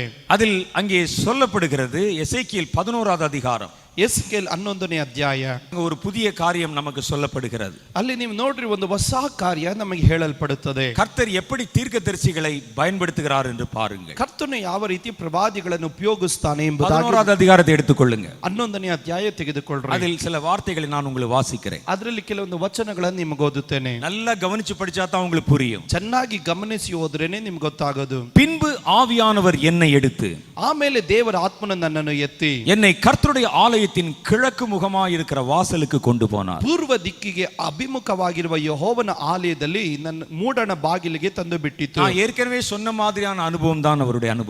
ನಾನು ಮುಂಚಿತವಾಗಿ ಹೇಳಿದಂತ ಅನುಭವಗಳೇ ಇವನ ಅನುಭವ. அவர் ஜெபம் பண்ணி கொண்டிருந்த போதே ஆவிக்குள்ளாகி விட்டார். ಆತನು ಪ್ರಾರ್ಥನೆ ಮಾಡಬೇಕಾದ್ರೆ ದೇವರ ಆತ್ಮನಲ್ಲಾದನು. அவர் அப்படியே கீழே விழுந்து விட்டார். ಅವನು ಅದೇ ರೀತಿ ಕೆಳಗಡೆ ಬಿದ್ದನು. அல்லது ஒருவேளை அவரை சரீரத்துல கூட கொண்டு போயிருக்கலாம். ಇಲ್ಲದಿದ್ರೆ ಶರೀರದ ಮುಖಾಂತರವಾಗಿ ದೇವರು ಅವನನ್ನು ಕೊಂಡೊಯ್ದಿರಬಹುದು. கர்த்தர் அவர் இருக்கிற இடத்துல இந்த ஆவியானவர் அவர் எடுத்து கொண்டு போனார். ದೇವರ ಆತ್ಮನ ಅವನನ್ನು ಇರುವಂತ ಸ್ಥಳದಿಂದ ದೇವರ ಆತ್ಮನ ಅವನನ್ನು ಕೊಂಡೊಯ್ದನು. கர்த்தருடைய ஆலயத்துல போய் நிக்கிறார் இவர் ஆவியில. ಈಗ ದೇವರ ಆತ್ಮನಲ್ಲಿ ಇವರು ಹೋಗಿ ದೇವಾಲಯದಲ್ಲಿ ನಿಂತಿದ್ದಾರೆ. உடம்பு இங்கே செத்த பிரேதம் போல கிடக்கிறது. ಈಗ ಆತನ ಶರೀರ ಸತ್ತ ಶವ ಹಾಗೆ ಕೆಳಗಡೆ அவருடைய ಬಿದ್ದಿದೆ. ஸ்பிரிட் மாத்திரம் வெளியே போகிறது. ಆದ್ರೆ ಆತನ ಆತ್ಮ ಮಾತ್ರ ಹೊರಗಡೆ ಹೋಗಿದೆ. அது கர்த்தருடைய ஆலயத்துல கொண்டு போய் கிழக்கு வாசல்ல கொண்டு போய் நிறுத்துறார். ಈಗ ದೇವಾಲಯದ ಮೂಡಣದ ಬಾಗಿಲಲ್ಲಿ ತಂದು ನಿಲ್ಲಿಸಿ ಬಿಟ್ಟಿತ್ತು. அங்க போனா அங்க இருக்கிற எல்லா காரியமும் தெரியுது கண்ணுக்கு. ಆತನಲ್ಲಿ ಹೋಗಿ ನೋಡಿ ನೋಡಿದಾಗ ಕಣ್ಣಿಗೆ ಎಲ್ಲಾ ಕಾರ್ಯಗಳು ಕಾಣ್ತಾ ಇದೆ. தரிசனத்திற்கும் ஆவியிலே எடுத்துக்கொள்ளப்பட்டு பார்க்கிற காட்சிக்கும் வித்தியாசம் இருக்கிறது. ಈಗ ದರ್ಶನಕ್ಕೂ ಆತ್ಮನಲ್ಲಿ ಕೊಂಡೊಯ್ದು ನೋಡುವಂತ ದೃಶ್ಯಗಳಿಗೂ ವ್ಯತ್ಯಾಸ ಉಂಟು. தரிசனத்தில் நீங்க பார்க்கிற காரியங்கள் as it is இப்ப இருக்கிற மாதிரி இருக்கணும் அவசியம் இல்ல. ದರ್ಶನದಲ್ಲಿ ನೀವು ನೋಡುವಂತ ಕಾರ್ಯಗಳು ಈಗ ಇರುವ ಹಾಗೆ ಇರುವಂತ ಅವಶ್ಯಕತೆ ಇಲ್ಲ. ஒரு பெங்களூர் ரயில்வே ஸ்டேஷன் மாதிரி தெரியும். ಒಂದು ಬ್ಯಾಂಗ್ಳೂರ್ ರೈಲ್ವೆ ಸ್ಟೇಷನ್ ಹಾಗೆ ಕಾಣುತ್ತದೆ. அந்த பக்கத்துல கார்கள் ஓடுவது மாதிரி தெரியும். ಆ ಸ್ಥಳದಲ್ಲಿ ಕಾರುಗಳು ಓಡಾಡೋದನ್ನು அங்கே ಕಾಣುತ್ತೀರಾ. ஏதோ ஒரு பெரிய தீவினைக்காக காரியங்கள் திட்டமிடப்படுவது தெரியும். ಇಲ್ಲಿ ಅಲ್ಲಿ ದುಷ್ಟ ಕಾರ್ಯಕ್ಕಾಗಿ ಉದ್ದೇಶ ಇಡುವುದನ್ನ ನೀವು ಕಾಣುತ್ತೀರಿ. அது விஷன். ಅದು ದರ್ಶನ. ஆனா ஆவியில் எடுத்துக்கொண்டு போய் பார்ப்பது என்பது ಆದ್ರೆ ಆತ್ಮನಲ್ಲಿ ಕೊಂಡೊಯ್ದು ನೋಡುವುದೆಂಬುದು நேருக்கு நேரா பார்க்கிற மாதிரி. ಅದನ್ನು ನೇರವಾಗಿ ನೋಡುವ ಹಾಗೆ. உங்களை கொண்டு போய் அதே இடத்துல நிறுத்திடுவாங்க. ನಿನ್ನ ತೆಗೆದುಕೊಂಡಾಗ ಆ ಸ್ಥಳದಲ್ಲಿ ನಿಲ್ಲಿಸಿ ಬಿಡ್ತಾರೆ. அங்க என்ன நடக்குதோ அதை நீங்க அப்படியே பாப்பீங்க. ಅಲ್ಲಿ ಏನ್ ನಡೀತಾ ಇದೆಯೋ ಅದೇ ರೀತಿ ನೋಡ್ತೀರಾ. இவர் அங்கே போய் நிற்கிறார். ಈತನ ಲೋಕ ನಿಲ್ತಾ ಇದ್ದಾನೆ. இதோ அந்த வாசலில் நடையில் 25 புருஷர் இருந்தார்கள். ಈಗ ಬಾಗಿಲ ಮುಂದೆ 25 ಜನರು ನಿಂತಿದ್ದರು. 25 பேர் அந்த இடத்துல உட்கார்ந்து இருக்காங்க. 25 ಜನರ ಆ ಬಾಗಿಲಲ್ಲಿ ಕೂತಿದ್ದಾರೆ. அந்த 25 பேர் நடுவிலே ಆ 25 ಜನರ ಮಧ್ಯದಲ್ಲಿ ஜனத்தின் பிரபுக்களாகிய அசூரின் குமாரனாகிய யானியாவையும் பெனாயாவின் குமாரனாகிய பெலத்தியாவையும் கண்டேன். ನಾನು ಅವರ ಮಧ್ಯದಲ್ಲಿ ಅಜೂರನ ಮಗನಾದಂತ ಯಾಚಿಯನನ್ನ ಬೆನ್ಯಾಯ ಮಗನಾದಂತ ಪೇಲೇತಿಯನ ಎಂಬ ಜನದೊಡೆಯರನ್ನ ನೋಡಿದೆನು. அங்க இருக்கக்கூடிய ரொம்ப பிரபலமான ஆட்கள் போல இருக்கவங்க ரெண்டு பேரும். ಅವರಿಬ್ಬರು ಅಲ್ಲಿರುವಂತ ಜನರ ಒಡೆಯರು ಎಂದು ನಾವು ಅಲ್ಲಿ ಗಮನಿಸ್ತೀವಿ. அவன் ஜனத்தின் அதிபதிகள். ಅವರು ಜನರ ಒಡೆಯರು. ஒரு எம்பி மாதிரி வச்சுக்கோங்க. ಒಂದು ಎಂಪಿ ಹಾಗೆ அது ಇಟ್ಟುಕೊಳ್ಳಿ. ஒரு அமைச்சர் மாதிரி வச்சுக்கோங்க. ಇಲ್ಲದಿದ್ರೆ ಒಂದು ಮಂತ್ರಿ ಹಾಗೆ ತಿಳಿದುಕೊಳ್ಳಿ. இவங்க ரெண்டு பேரும் அங்க நிக்கிறாங்க. ಇವರಿಬ್ಬರು ಹೋಗಿ ಅಲ್ಲಿ ನಿಂತಿದ್ದಾರೆ. என்னமோ பேசிக் கொண்டிருக்கிறார்கள் அங்கே. ಏನೋ ಮಾತಾಡ್ತಾ ಇದ್ದಾರೆ. அப்பொழுது அவர் என்னை நோக்கி ಆಗ ಆತ ನನ್ನನ್ನು ನೋಡಿ மனுபுத்திரனே ನರಪುತ್ರನೇ இவர்கள் இந்த நகரத்தில் அக்கிரமமான நினைவுகளை நினைத்து துராலோசனை பண்ணி கொண்டிருக்கிற மனுஷர். ಪಟ್ಟಣದಲ್ಲಿ ಕುತಂತ್ರಗಳನ್ನು ಕಲ್ಪಿಸಿ ದುರಾಲೋಚನೆಯನ್ನು ಹೇಳಿಕೊಡುವವರು ಈ ಜನರೇ. இவர்கள் இந்த இடத்துல உட்கார்ந்து எப்படி இந்த பட்டணத்தை கொள்ளையிடலாம்னு பேசிட்டு இருக்கிறான். ಇವರು ಅಲ್ಲಿ ಕುಳಿತುಕೊಂಡು ಈ ಊರನ್ನ ಈ ಪಟ್ಟಣವನ್ನ ಯಾವ ರೀತಿ ಕೊಳ್ಳೆ ಹೊಡೆಯೋಣ ಸೋರೆ ಮಾಡೋಣ ಎಂದು ಯೋಚನೆ ಮಾಡ್ತಾ ಇದ್ದಾರೆ. ஜனங்களுக்கு எதிரான திட்டங்களை தீட்டிக் கொண்டிருக்கிறாங்க. ಜನರಿಗೆ ವಿರುದ್ಧವಾಗಿರುವ ಉದ್ದೇಶಗಳನ್ನ ಸಂಕಲ್ಪಿಸ್ತಾ ಇದ್ದಾರೆ. ஆட்சியாளர்கள் பலமுறை அப்படி செய்வாங்க. ಈಗ ಆಳ್ವಿಕೆ ಮಾಡುವವರು ಅನೇಕ ಸಾರಿ ಈ ರೀತಿ எப்படி ಮಾಡ್ತಾರೆ. ஜனங்களை வஞ்சிக்கலாம், ಯಾವ ರೀತಿ ಜನರನ್ನ உட்கார்ந்து இந்த மாதிரி ಮೋಸಗೊಳಿಸೋಣ. பேசிட்டு இருக்கிறாங்க. ಇವರು ಕುತ್ಕೊಂಡು ಮಾತಾಡ್ತಾ ಇದ್ದಾರೆ. ஆகையால் அவர்களுக்கு விரோதமாய் நீ தீர்க்க தரிசனம் சொல்லு, மனுபுத்திரனே தீர்க்க தரிசனம் சொல்லு என்றார். ಆದುದರಿಂದ ನರಪುತ್ರನೇ ಇವರ ವಿಷಯವಾಗಿ ಅಹಿತವನ್ನು ನುಡಿ, ತಪ್ಪದೆ ನುಡಿ ಎಂದು ಆಜ್ಞಾಪಿಸಿದನು. அப்ப கர்த்தர் எசேக்கியேலை கொண்டு போய் நிறுத்தி தீர்க்க தரிசனம் சொல்லு அவர்களுக்கு எதிராக என்றார். ಆಗ ದೇವರು ಎಸ್ಕೇಲ್ನ ತೆಗೆದುಕೊಂಡು ಹೋಗಿ ನಿಲ್ಲಿಸಿ ಹೇಳ್ತಾ ಇದ್ದಾನೆ, ನೀನು ಅವರ ವಿರುದ್ಧವಾಗಿ ಪ್ರವಾದನೆ ನುಡಿ. அதுல நேரா 13வது வசனத்துக்கு வர்றோம். ಈಗ ನೇರವಾಗಿ 13ನೇ ವಚನಕ್ಕೆ நான் ಬರ್ತೀನಿ. இப்படி தீர்க்க தரிசனம் சொல்லுகையில் ನಾನು ಈ ಮಾತನ್ನು ನುಡಿಯುತ್ತಿರುವಾಗಲೇ பெனாயாவின் குமாரனாகிய பெல்தியா செத்து விழுந்தான். ಬೆನಿಯನ ಮಗನಾದಂತ ಪೇಲೇತಿಯನು ಆತನು ಸತ್ತು ಹೋದನು. ஒரு தீர்க்க தரிசன வார்த்தை போன உடனே ಈಗ ಒಂದು ಪ್ರವಾದನೆಯ ಮಾತು ಹೋಗಿದ ತಕ್ಷಣ ஒரு பொல்லாதவன் செத்து விழுந்தான். ಈಗ ಒಬ್ಬ ದುಷ್ಟನು ಸತ್ತು ಬಿದ್ದನು. ஒருத்தன் சாகணும்னா கத்தியில குத்தணும். ಒಬ್ಬನ ಸಾಯಬೇಕಾದ್ರೆ ಕತ್ತಿಯಲ್ಲಿ ತಿವಿಯಬೇಕು. ஆனா ஒரு தீர்க்க தரிசன வார்த்தை கேட்ட உடனே செத்து விழுந்தான். ಆದ್ರೆ ಒಬ್ಬ ಪ್ರವಾದನೆಯ ಶಬ್ದವನ್ನು ಕೇಳಿ ತಕ್ಷಣನೇ ಸತ್ತು ಬಿದ್ದನು. தீர்க்க தரிசனம் ஒரு ஆயுதத்தை போல் அங்கே புறப்பட்டு போகிறது. ಈಗ ಒಂದು ಪ್ರವಾದನೆ ಒಂದು ಆಯುಧವಾಗಿ ಅಲ್ಲಿ ಹೊರಟು ಹೋಗ್ತಾ ಇದೆ.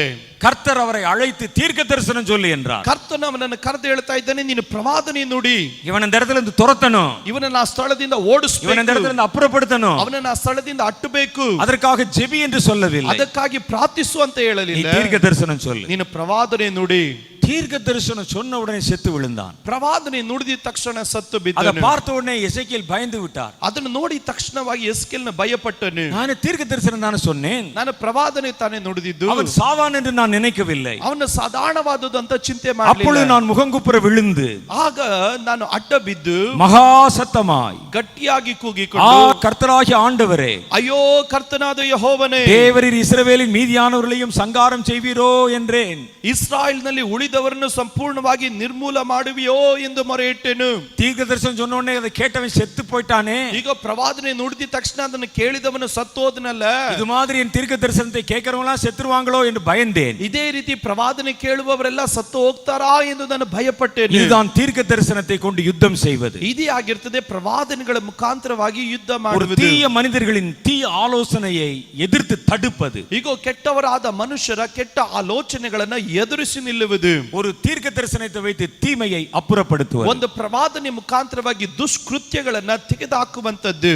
அந்த மாதிரி பேசுறதுக்கு அந்த வகையில் ஒரு தீர்க்க தரிசனம் இருக்கிறது. ಆ ರೀತಿಯಾದಂತ ಒಂದು ಬಗೆಯ ಒಂದು ಪ್ರವಾದನೆ ಉಂಟು. நீங்க தீர்க்க தரிசனம் எல்லா தீர்க்க தரிசனத்தை வச்சு பிசாசை துரத்திட முடியாது. ಈ ಪ್ರವಾದನೆ ಅಂತ ಹೇಳಿದ್ರೆ ಎಲ್ಲಾ ಪ್ರವಾದನೆಗಳಿಂದಲೂ ಸೈತಾನನನ್ನು ಅಟ್ಟಲಿಕ್ಕೆ ಆಗಲ್ಲ. அவர் தீர்க்க தரிசனம் சொல்ல சொன்னார், ಆತನ ಪ್ರವಾದನೆಯನ್ನು ಹೇಳಲಿಕ್ಕೆ ಹೇಳಿದನು. அது என்ன தீர்க்க தரிசனம்? ಅದು ಯಾವ ಪ್ರವಾದನೆ? ஒரு மனிதனை கொல்ற அளவுக்கு அது என்ன தீர்க்க தரிசனம்? ಒಂದು ಮನುಷ್ಯರನ್ನು ಕೊಲ್ಲುವಷ್ಟರವರೆಗೂ ಅದೆಂತ ಪ್ರವಾದನೆ? இதே மாதிரி ஒரு சம்பவம் வருகிறது பாருங்க. ಇದೇ ರೀತಿ ಒಂದು ಘಟನೆ ಇದೆ ನೋಡ್ರಿ. அப்போஸ்தலருடைய புத்தகம் ಅಪೊಸ್ತಲರ ಬರೆದ ಕೃತ್ಯಗಳು 5வது அதிகாரம் 5ನೇ ಅಧ್ಯಾಯ.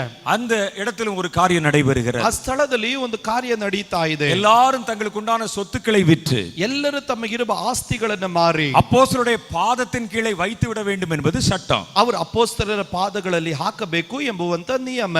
அவர்கள் தங்கள் மன விருப்பத்தின்படி தங்களுடைய சொத்துக்களை எல்லாம் வித்து ஆலயத்தில் கொண்டு வந்து வச்சாங்க. ಅವರು ತಮ್ಮ ಮನಸ್ಸಿನ ಒಂದು ತೀರ್ಮಾನದ ಪ್ರಕಾರವಾಗಿ ತಮ್ಮ ಆಸ್ತಿಗಳನ್ನೆಲ್ಲ ಮಾರಿ ಅವರು ಅಪೊಸ್ತಲರ ಪಾದಪೀಠದಲ್ಲಿ ತಂದಿಟ್ಟರು. அனனியா என்னும் ஒரு மனிதன் அங்கே இருந்தான்.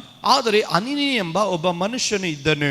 அவனுடைய மனைவியாகிய சப்பிராளும் தங்கள் காணியாட்சியை விற்றார்கள். ಸಪರಳಿಯ ತನ್ನ ಹೆಂಡತಿಯ ಸಮೇತ ಒಂದು ಭೂಮಿಯನ್ನು ಮಾರಿದರು. தன் மனைவி அறிய அவன் கிரயத்திலே ஒரு பங்கை வஞ்சித்து வைத்து ஒரு பங்கை கொண்டு வந்து அப்போஸ்தலருடைய பாதத்திலே வைத்தான். ಹೆಂಡತಿಯ ಸಮ್ಮತಿಯಿಂದ ಅದರ ಕ್ರಯದಲ್ಲಿ ಒಂದು ಭಾಗವನ್ನು ಬಚ್ಚಿಟ್ಟುಕೊಂಡು ಒಂದು ಭಾಗವನ್ನು ತಂದು ಅಪೊಸ್ತಲರ ಪಾದದಲ್ಲಿ ಇಟ್ಟಳು. அவங்களுக்கு சொந்தமான ஒரு லேண்ட் இருந்துச்சு. ಅವರಿಗೆ ಸ್ವಂತವಾದ ಒಂದು ಭೂಮಿ ಇತ್ತು. அதை விற்றார்கள். ಅದನ್ನು ಮಾರಿದರು. சபையில் இருக்கிற எல்லாம் தங்கள் சொத்தை வித்து அப்போஸ்தலர் பாதத்துல வச்சிட்டாங்க. ಸಭೆಯಲ್ಲಿ ಇರುವವರು ಎಲ್ಲರೂ ತಮ್ಮ ಆಸ್ತಿಗಳನ್ನು ಮಾರಿ ಅಪೊಸ್ತಲರ ಪಾದದಲ್ಲಿ ಇಟ್ಟರು. நம்ம வைக்கலன்னு சொன்னா மற்றவங்க தப்பா நினைப்பாங்க. ಅಯ್ಯೋ ನಾವು ಹಿಡಿದಿದ್ರೆ ಮತ್ತೊಬ್ಬರು ತಪ್ಪಾಗಿ ஆகவே ಯೋಚಿಸ್ತಾರೆ. தங்கள் சொந்தமான நிலத்தை விற்றாங்க. ಆದ್ರಿಂದ ಅವರು ಭೂಮಿಯನ್ನ ಮಾರಿದ್ರು. வித்தா நிறைய காசு வந்திருக்கு. ಮಾರಿದಾಗ ಬಹಳ ಹಣ ಬಂತು. ரெண்டு பேரும் பேசுறாங்க, முழுசையும் கொண்டே கொடுத்துடணுமோ? ಇಬ್ಬರು ಮಾತಾಡಿದ್ರು ಎಲ್ಲಾ ತಗೊಂಡೋಗಿ ಕೊಡ್ಬೇಕಾ? ஒருவேளை சர்ச்சு ஒருவேளை நல்லா போச்சுன்னா பரவாயில்ல, ಒಂದು ವೇಳೆ ಚರ್ಚ್ ಸಭೆ ಚೆನ್ನಾಗಿ ನಡೆದ್ರೆ ಪರವಾಗಿಲ್ಲ, ஒருவேளை சர்ச்சு திவாலா போச்சுன்னா என்ன செய்வது? ಒಂದು ಪಕ್ಷ ಸಭೆ ಅನ್ನೋದು ದೀಪಾವಳಿ ಆದ್ರೆ ಏನ್ ಮಾಡೋದು? ஆகவே கொஞ்சத்தை ஒதுக்கி வைத்து விட்டு ಆದ್ರಿಂದ ಸ್ವಲ್ಪವನ್ನ ಬಚ್ಚಿಟ್ಟು மீதியை கொண்டு போய் இவ்வளவு தான் விற்றோம் என்று கொடுத்து விடுவோம், ಉಳಿದಂತ ಸ್ವಲ್ಪ ಕ್ರಯವನ್ನ ತೆಗೆದುಕೊಂಡು ಕೊಟ್ಬಿಡೋಣ என்று சொல்லி அவர்கள் கொஞ்சம் காசை எடுத்து பேங்க்ல போட்டுட்டு ಎಂದು ಹೇಳಿ ஒளிச்சு வச்சுட்டு ಸ್ವಲ್ಪ ಹಣವನ್ನು ತೆಗೆದುಕೊಂಡೋಗಿ ಬಚ್ಚಿಟ್ಟು அவர்கள் மீதி பணத்தை எடுத்து கொண்டு போய் பேதுருவிடத்திலே கொடுத்தார். ಅವರು ಉಳಿದಂತ ಭಾಗವನ್ನು ತೆಗೆದುಕೊಂಡೋಗಿ ಪೇತ್ರನಿಗೆ ಕೊಟ್ಟನು. அப்போஸ்தலருடைய பாதத்துல கொண்டு வந்து வச்சாங்க. ಅಪೊಸ್ತಲರ ಪಾದಗಳ ಬಳಿಯಲ್ಲಿ ಇಟ್ಟನು. பேதுரு அதை பார்த்தார். ಆಗ ಪೇತ್ರನು ನೋಡಿ இவருக்கு உள்ளே இருக்கக்கூடிய கிஃப்ட் ஆஃப் ரெவலேஷன் வேலை செய்கிறது. ಈತನ ಒಳಗಡೆ ಇರುವಂತ ಪ್ರಕಟಣೆಯ ವರ ಕೆಲಸ ಮಾಡ್ತಾ ಇದೆ. கொண்டு வந்து காசை தான் வச்சான். ಅವರು ತಗೊಬಂದು ಹಣನೇ ಇಟ್ಟಿದ್ದು. அதை பார்த்த உடனே அதுல மறைந்திருக்கிற சதி தெரிந்து விட்டது அவருக்கு. ಅದನ್ನು ನೋಡಿ ತಕ್ಷಣವಾಗಿ ಅದರಲ್ಲಿ ಮರೆಯಾಗಿರುವಂತ ಮೋಸ ಗೊತ್ತಾಯಿತು. ஒரு சம்பவத்தை படிக்கும்போது இதுல என்ன ಸ್ಪಿರಿಟ್ வேலை செய்யுதுன்னு படிக்கணும். ನೀವು ಅದನ್ನ ಓದಬೇಕಾದ್ರೆ ಇದರಲ್ಲಿ ಯಾವ ಆತ್ಮ ಕ್ರಿಯೆ ಮಾಡಿತು ಎಂಬುದನ್ನು ನೋಡಬೇಕು. ஒரு சம்பவத்தை படிக்கும்போது இதுல என்ன வரம் கிரியை செய்ததுன்னு பார்க்கணும். ನೀವು ಒಂದು ಘಟನೆ ಓದಿದಾಗ ಅದರಲ್ಲಿ ಯಾವ ವರ ಕೆಲಸ ಮಾಡಿತು ಎಂಬುದು ನೋಡಬೇಕು. அந்த பணத்தை பார்த்த உடனே அவருக்கு தெரிஞ்சிருச்சு. ಆ ಹಣವನ್ನು ನೋಡಿ ತಕ್ಷಣ ಆತನಿಗೆ ಗೊತ್ತಾಯಿತು. அந்த பணத்துக்கு பின்னால் மறைந்திருக்கிற கதை தெரிந்து விட்டது அவருக்கு. ಆತನ ಆ ಹಣದ ಹಿಂದೆ ಮರೆಯಾಗಿರುವ ಚರಿತ್ರೆ ಆತನಿಗೆ ಗೊತ್ತಾಗ್ಬಿಡ್ತು. பேதுரு அவனை நோக்கி, ಆಗ ಪೇತ್ರನು ಅವನನ್ನು ನೋಡಿ, அனனியாவே, ಅನನೀಯನೇ, நிலத்தின் கிரயத்தில் ஒரு பங்கை வஞ்சித்து வைத்து பரிசுத்த ஆவிடத்தில் பொய் சொல்லும்படி சாத்தான் உன் இருதயத்தை நிரப்பினது என்ன என்றார். ಸೈತಾನನು ನಿನ್ನ ಹೃದಯದಲ್ಲಿ ತುಂಬಿಕೊಂಡಿದ್ದೇನು? ನೀನು ಯಾಕೆ ಆ ಹೊಲದ ಕ್ರಯದಲ್ಲಿ ಕೆಲವೊಂದನ್ನು ಬಚ್ಚಿಟ್ಟುಕೊಂಡು ಪವಿತ್ರಾತ್ಮನನ್ನು ವಂಚಿಸಬೇಕೆಂದಿದ್ದಿ? அவன் மறைத்து வைத்திருக்கிற ஒரு காரியத்தை வெளிப்படுத்தி காமிச்சிட்டாங்க. ಅವನು ಬಚ್ಚಿಟ್ಟಂತ ಒಂದು ಸಂಗತಿಯಲ್ಲಿ ಪ್ರಕಟಿಸಿ ತೋರಿಸ್ತಾ ಇದ್ದಾನೆ. அதை விற்கும் முன்னே அது உன்னுடையதாக இருக்கவில்லையோ? ಆ ಆಸ್ತಿ ಇದ್ದಾಗ ಅದು ನಿನ್ನದಾಗೇ ಇತ್ತಲ್ಲವೇ? அதை விற்ற பின்பும் அதன் கிரயம் உன் வசத்தில் இருக்கவில்லையோ? ಮಾರಿದ ಮೇಲೆಯೂ ಬಂದ ಹಣವು ನಿನ್ನ ಅಧೀನದಲ್ಲಿಯೇ ಇತ್ತಲ್ಲವೇ? நீ உன் இருதயத்திலே இப்படிப்பட்ட எண்ணம் கொண்டதென்ன? ನೀನು ಈ ಕಾರ್ಯವನ್ನ ನಿನ್ನ ಹೃದಯದಲ್ಲಿ ಯೋಚಿಸಿಕೊಂಡದ್ದು ಯಾಕೆ? நீ மனுஷனிடத்தில் அல்ல தேவனிடத்திலே பொய் சொன்னாய் என்றார். ನೀನು ಸುಳ್ಳಾಡಿದ್ದು ಮನುಷ್ಯರಿಗಲ್ಲ ದೇವರಿಗೆ ಆಡಿದ್ದಿ ಅಂದನು. அனனியா இந்த வெளிப்பாட்டு வார்த்தையை, தீர்க்க தரிசன வார்த்தையை கேட்ட உடனே, ಈ ಮಾತುಗಳನ್ನು ಅನನೀಯನು ಕೇಳಿದ ಕೂಡಲೇ விழுந்து ஜீவனை விட்டான். ಬಿದ್ದು ಪ್ರಾಣ ಬಿಟ್ಟನು. பாத்தீங்களா, கர்த்தர் வெளிப்படுத்தின ஒரு வார்த்தை வெளியே வந்த உடனே, ಈಗ ದೇವರು ಪ್ರಕಟಿಸಿದಂತ ಒಂದು ಮಾತು ಹೊರಗಡೆ ಬಂದ ತಕ್ಷಣ அந்த மனிதன் செத்து விழுந்தான். ಆ ಮನುಷ್ಯನು ಸತ್ತು ಬಿದ್ದನು. யாவருக்கும் பயம் உண்டாயிற்று. ಎಲ್ಲರಿಗೂ ಭಯ ಉಂಟಾಯಿತು. வாலிபர்கள் எழுந்து அவனை சேலையிலே சுற்றி வெளியே எடுத்துக்கொண்டு போய் அடக்கம் பண்ணினார். ಆಗ ಯವನಸ್ಥರು ಎದ್ದು ಅವನನ್ನು ವಸ್ತ್ರದಲ್ಲಿ ಸುತ್ತುಕೊಂಡು ಹೋಗಿ ಊಣಿಟ್ಟರು. ஏறக்குறைய 3 மணி நேரத்துக்கு பின் ಸುಮಾರು 3 ಗಂಟೆ ಹೊತ್ತಿನ ಮೇಲೆ அவனுடைய மனைவி நடந்ததை அறியாமல் உள்ளே வந்தாள். ಅವನ ಹೆಂಡತಿಯು ನಡೆದ ಸಂಗತಿಯು ತಿಳಿಯದೆ ಒಳಗೆ ಬಂದಳು. சர்ச்சுக்கு போன ஆளு 3 மணி நேரமா ஆளை காணோம். ಸಭೆಗೆ ಹೋದಂತ ವ್ಯಕ್ತಿ 3 ಗಂಟೆ ಆದ್ರೂ ಇನ್ನ ஒரு ಬರ್ಲಿಲ್ಲ. காணிக்கை கொடுத்துட்டு வர்றதுக்கு இவ்வளவு நேரமா? ಒಂದು ಕಾಣಿಕೆ ಕೊಟ್ಟು ಬರೋಕೆ ಇಷ್ಟೊತ್ತ. வந்த ஆள் போனா இப்படிதான். ಆ ವ್ಯಕ್ತಿ ಹೋದ್ರೇನೆ ಹೀಗೇನೆ என்று திட்டிக்கொண்டே உள்ளே வந்தான். ಎಂದು ಬೈತನೇ ಒಳಗಡೆ ಬಂದಳು. பேதுரு அவளை நோக்கி, ಪೇತ್ರನ ಆಕೆಯನ್ನು ನೋಡಿ, நிலத்தை இவ்வளவுக்கு தானா விற்றீர்கள்? ನೀವು ಹೊಲದ ಹಣ ಮಾರಿದ್ದು ಇಷ್ಟೇ எனக்கு சொல் என்றான். ನನಗೆ ಹೇಳು ಎಂದು ಕೇಳಲು, ஆம் இவ்வளவுக்கு தான் என்றாள். ಆಕೆ ಹೌದು ಇಷ್ಟಕ್ಕೆ ಅಂದಳು. பேதுரு அவளை நோக்கி, ಆಗ ಪೇತ್ರನ ಆಕೆಗೆ, கர்த்தருடைய ஆவியை சோதிக்கிறதுக்கு நீங்கள் ஒருமனப்பட்டது என்ன? ನೀವಿಬ್ಬರು ಕರ್ತನ ಆತ್ಮವನ್ನು ಪರೀಕ್ಷಿಸುವುದಕ್ಕೆ ಯಾಕೆ ಒಡಂಬಡಿಸಿರಿ? அவன் வித்தது உனக்கும் தெரியும், ಅವನ ಮಾರಿದ್ದು ನಿನಗೂ ಗೊತ್ತು. அதை கன்ஃபார்ம் பண்ணிக்கிறதுக்கு தான் கேக்குறாருங்க. ಅದನ್ನು ದೃಢಪಡಿಸಿಕೊಳ್ಳುವುದಕ್ಕಾಗಿ ಕೇಳ್ತಾ ಇದ್ದಾನೆ. இதோ உன் புருஷனை அடக்கம் பண்ணினுடைய கால்கள் வாசல் படியிலே வந்திருக்கிறது. ಅಗೋ ನಿನ್ನ ಗಂಡನ್ನು ಹೂಣಿಟ್ಟವರು ಬಂದು ಬಾಗಿಲಲ್ಲಿ ಕಾಲಿಟ್ಟಿದ್ದಾರೆ. உன்னையும் அவர்கள் வெளியே கொண்டு போவார்கள். ನಿನ್ನನ್ನು ಹೊತ್ತುಕೊಂಡು ಹೋಗುವರು ಎಂದು ಹೇಳಿದನು. அதான் தீர்க்க தரிசனம். ಅದು ಪ್ರವಾದನೆ. உனக்கு அடுத்து என்ன நடக்க போகுது அந்த செய்தியை சொல்லுகிறார். ಈಗ ಮುಂದೆ ನಿನಗೆ ಏನು ನಡಿಲಿಕ್ಕೆ ಹೋಗುತ್ತೆ ಎಂಬ ಸಂದೇಶವನ್ನು ಹೇಳ್ತಾ ಇದ್ದಾರೆ. அவள் அவனுடைய பாதத்திலே விழுந்து ஜீவனை விட்டாள். ಕೂಡಲೇ ಆಕೆಯು ಅವನ ಪಾದಗಳ ಮುಂದೆ ಬಿದ್ದು ಪ್ರಾಣ ಬಿಟ್ಟಳು. பாருங்க, இவங்க ரெண்டு பேரும் யாரும் கை வைக்கல. ಇದು ನೋಡ್ರಿ, ಇವರಿಬ್ಬರ ಮೇಲೆ ಯಾರು ಕೈ ಇಡ್ಲಿಲ್ಲ, யாரும் அவங்களை அடிக்கல, ಯಾರು ಹೊಡಿಲಿಲ್ಲ.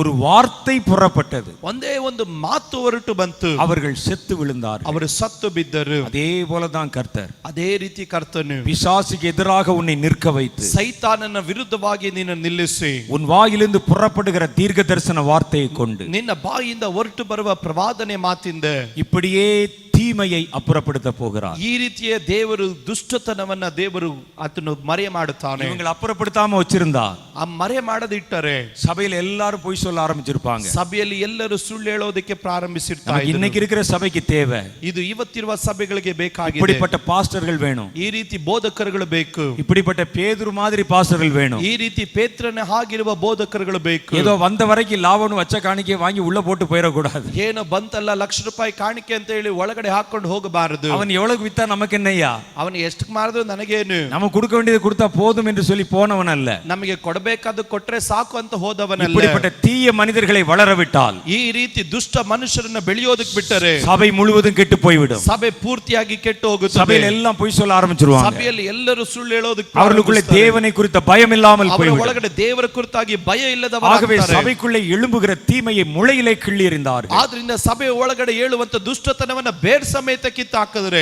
அங்கே எசேக்கியேல் போய் தீர்க்க தரிசனம் உரைத்தார். ಅಲ್ಲಿ ಎಸ್ಕೇಲನು ಹೋಗಿ ಪ್ರವಾದನೆ ನುಡಿದನು. நாட்டை கெடுக்கிற தீமையை துரத்தினான். ಈಗ ದೇಶವನ್ನು ಹಾಳು ಮಾಡುವಂತ ದುಷ್ಟತ್ವವನ್ನು ಆರಿಸಿ ಬಿಟ್ಟನು. மேல கை வைக்கல, ಅವರ ಮೇಲೆ ಕೈ ಇಡಲಿಲ್ಲ, பட்டயத்தை உருவல, ಕತ್ತಿಯನ್ನು ತೆಗೆಯಲಿಲ್ಲ, அவனை கொலை செய்யல, ಅವರನ್ನ ಕೊಲೆ ಮಾಡಲಿಲ್ಲ. தீர்க்க தரிசனம் உரைத்தான். ಒಂದೇ ಒಂದು ಪ್ರವಾದನೆ ನುಡಿದನು. தீயவன் செத்து விழுந்தான். ಈಗ ಆ ದುಷ್ಟನು ಸತ್ತು ಬಿದ್ದನು. அது ஒரு பட்டயத்தை போல புறப்பட்டது. ಅದೊಂದು ಕತ್ತಿಯ ಹಾಗೆ ಹೊರಗಡೆ ಬಂದಿತ್ತು. அது தீமையை அப்புறப்படுத்தி, ಅದು ದುಷ್ಟತನವನ್ನ ತೆಗೆದುಹಾಕಿತ್ತು. அவனை விட்டா மனுஷனை கெடுத்திருப்பான். ಇಲ್ಲದಿದ್ರೆ ಮನುಷ್ಯರನ್ನ ಕೆಡಿಸಿ ಬಿಡ್ತಾ ಇದ್ದ. எருசலேமை கெடுத்திருப்பாங்க. ಯೆರೂಸಲೇಮನ್ನೇ ಕೆಡಿಸಿ ಬಿಡ್ತಾ ಇದ್ದ. அனனியாவை விட்டா சபையை கெடுத்திருப்பான். ಅನನೀಯನನ್ನು ಬಿಟ್ಟಿದ್ರೆ ಸಭೆಯನ್ನೇ ಕೆಡಿಸ್ತಾ இந்த ಇದ್ದ. தவளையின் ஆவிகள் தேசத்தை கெடுப்பதற்காக வருகின்றன. ಈ ಕಪ್ಪಿಯ ಆತ್ಮಗಳು ದೇಶವನ್ನು ಕೆಡಿಸಲಿಕ್ಕಾಗಿ ಬರ್ತಾ ಇದೆ. அரசியலை கெடுப்பதற்காக வருகிறது. ಸರ್ಕಾರವನ್ನು ಕೆಡಿಸಲಿಕ್ಕಾಗಿ ಬರ್ತಾ ಇದೆ. சமுதாயத்தை கெடுப்பதற்காக வருகிறது. ಸಮುದಾಯವನ್ನು ಕೆಡಿಸಲಿಕ್ಕಾಗಿ ಬರ್ತಾ ಇದೆ. சங்கீதம் 78 சொல்லப்பட்டதை போல தவளைகள் கெடுப்பதற்காக வருகின்றன. ಈಗ ಕೀರ್ತನೆಗಳು 78ರಲ್ಲಿ ಹೇಳಿದ ಪ್ರಕಾರ ಕಪ್ಪೆಗಳು ಹಾಳು ಮಾಡುವುದಕ್ಕಾಗಿ ಬರ್ತಾ ಇದೆ. அது சபைகளை கெடுப்பதற்காக வருகிறது. ಅದು ಸಭೆಯನ್ನು ಹಾಳು ಮಾಡುವುದಕ್ಕಾಗಿ ಬರ್ತಾ ಇದೆ. அவைகளை தீர்க்க தரிசனத்தை கொண்டு வேறறுக்க வேண்டும். ಈಗ ಅವುಗಳನ್ನು ಪ್ರವಾದನೆಗಳ ಮುಖಾಂತರ ಅವುಗಳನ್ನು ಹಾಳು ಮಾಡಬೇಕು. அவைகளை துரத்துகிற தீர்க்க தரிசன வார்த்தைகள் உன்னிடத்திலிருந்து புறப்பட ಈಗ வேண்டும். ಅವುಗಳನ್ನು ಓಡಿಸತಕ್ಕಂತ ಪ್ರವಾದನೆಯ ಮಾತುಗಳು ನಿನ್ನ ಬಾಯಿಂದ ಹೊರಗಡೆ ಬರಬೇಕು. இப்படிப்பட்ட கிரியைகளை அப்புறப்படுத்துகிற தீர்க்க தரிசன வீரர்களை கர்த்தர் இங்கே எழுப்ப போகிறார். ಈ ರೀತಿಯಾದಂತ ಕ್ರಿಯೆಗಳನ್ನು ಹೊರಗಡೆ ಹಟ್ಟುವಂತ ಪ್ರವಾದನೆ ಹೊರ ಉಳ್ಳಂತ ವ್ಯಕ್ತಿಗಳನ್ನ ದೇವರು ಎಬ್ಬಿಸ್ತಾ ಇದ್ದಾನೆ. நீ சும்மா மேடையிலிருந்து வருகிற ஜனங்களினுடைய வியாதியை குறித்து சொல்லுகிற தீர்க்கதரிசி அல்ல. ನೀನು ಸುಮ್ಮನೆ ವೇದಿಕೆ ಮೇಲೆ ನಿಂತುಕೊಂಡು ಬರುವಂತ ಜನರ ರೋಗದ ವಿಷಯವನ್ನು ಹೇಳೋ ಪ್ರವಾದನೆ ಅಲ್ಲ. இனி வருகிறதையும் நடக்க போகிறதும் சொல்லுகிற தீர்க்கதரிசியும் அல்ல. ಇದು ಮುಂದೆ ನಡಿಲಿಕ್ಕೆ ಹೋಗುತ್ತದೆ ಅಂತ ಹೇಳುವಂತ ಪ್ರವಾದಿಗಳಲ್ಲ. சத்துருனுடைய கிரியைகளை முறியடிக்கத்தக்கதாக, ಈಗ ಶತ್ರುವಿನ ಕ್ರಿಯೆಗಳನ್ನು ಮುರಿಯುವುದಕ್ಕಾಗಿ, பெலத்தியாக்களை செத்து விழப்பண்ணத்தக்கதாக, ಈಗ பெலித்திಯಗಳನ್ನು ಸತ್ತು ಬೀಳತಕ್ಕಂತೆ சபைகளை ಮಾಡುವುದಕ್ಕಾಗಿ, கெடுக்க முயற்சி பண்ணுகிற அனனியாக்களை அப்புறப்படுத்த ಅಪುರಪಡಿಸತಕ್ಕதாக ಸಭೆಗಳನ್ನು ಹಾಳು ಮಾಡುವುದಕ್ಕೆ ಪ್ರಯತ್ನಿಸುವಂತ ಅನನ್ಯರನ್ನು ಹೊರಗಡೆ ಹಾಕುವುದಕ್ಕಾಗಿ கர்த்தருடைய நாவை பட்டய கருக்காய் மாற்றப் போகிறார். ಕರ್ತನು ನಿನ್ನ ನಾಲಿಗೆಯನ್ನ ಕತ್ತಿಗೆ ಸಮವಾಗಿ ಮಾರ್ಪಡಿಸ್ತಾ ಇದ್ದಾನೆ. நீ கர்த்தருடைய தீர்க்கதரிசி. ನೀನು ಕರ್ತನ ಪ್ರವಾದಿ. உன் வாயிலிருந்து பட்டயத்தின் வார்த்தையை கர்த்தர் புறப்பட வைக்க ನಿನ್ನ ಬಾಯಿಂದ ಕತ್ತಿಯ ಮಾತುಗಳನ್ನು ದೇವರು ಹೊರಗಡೆ ಪಡಿಸುತ್ತಾನೆ. இங்க எழும்ப போகிற தீர்க்கதரிசிகள் வித்தியாசமானவர்கள். ಇನ್ನ ಎದ್ದೋಳಲಿಕ್ಕೆ ಹೋಗುವ ಪ್ರವಾದಿಗಳು ವ್ಯತ್ಯಾಸವುಳ್ಳವರು. இவர்கள் தேசத்தின் பாவத்தை சொல்லி காட்டுறவங்க இல்ல. ಇವರು ದೇಶದ ಪಾಪಗಳನ್ನು ತೋರಿಸುವವರಲ್ಲ. வரக்கூடிய ஆபத்தை சொல்லுகிறவர்களும் அல்ல. ಬರಲಿಕ್ಕೆ ಹೋಗುವಂತ ಅಪಾಯವನ್ನು ಕೂಗಿ ಹೇಳುವವರಲ್ಲ. மறைந்திருக்கிற சாத்தானுடைய கிரியைகளை கண்டுபிடித்து ಮರೆಯಾಗಿರುವ ಸೈತಾನನ ಕ್ರಿಯೆಗಳನ್ನು ಕಂಡಿಡಿದು தங்கள் தீர்க்க தரிசனத்தை கொண்டு அவனை அப்புறப்படுத்த போகிறவர்கள். ಅವರು ತಮ್ಮ ಪ್ರವಾದನೆಗಳ ಮುಖಾಂತರವಾಗಿ ಅವನನ್ನು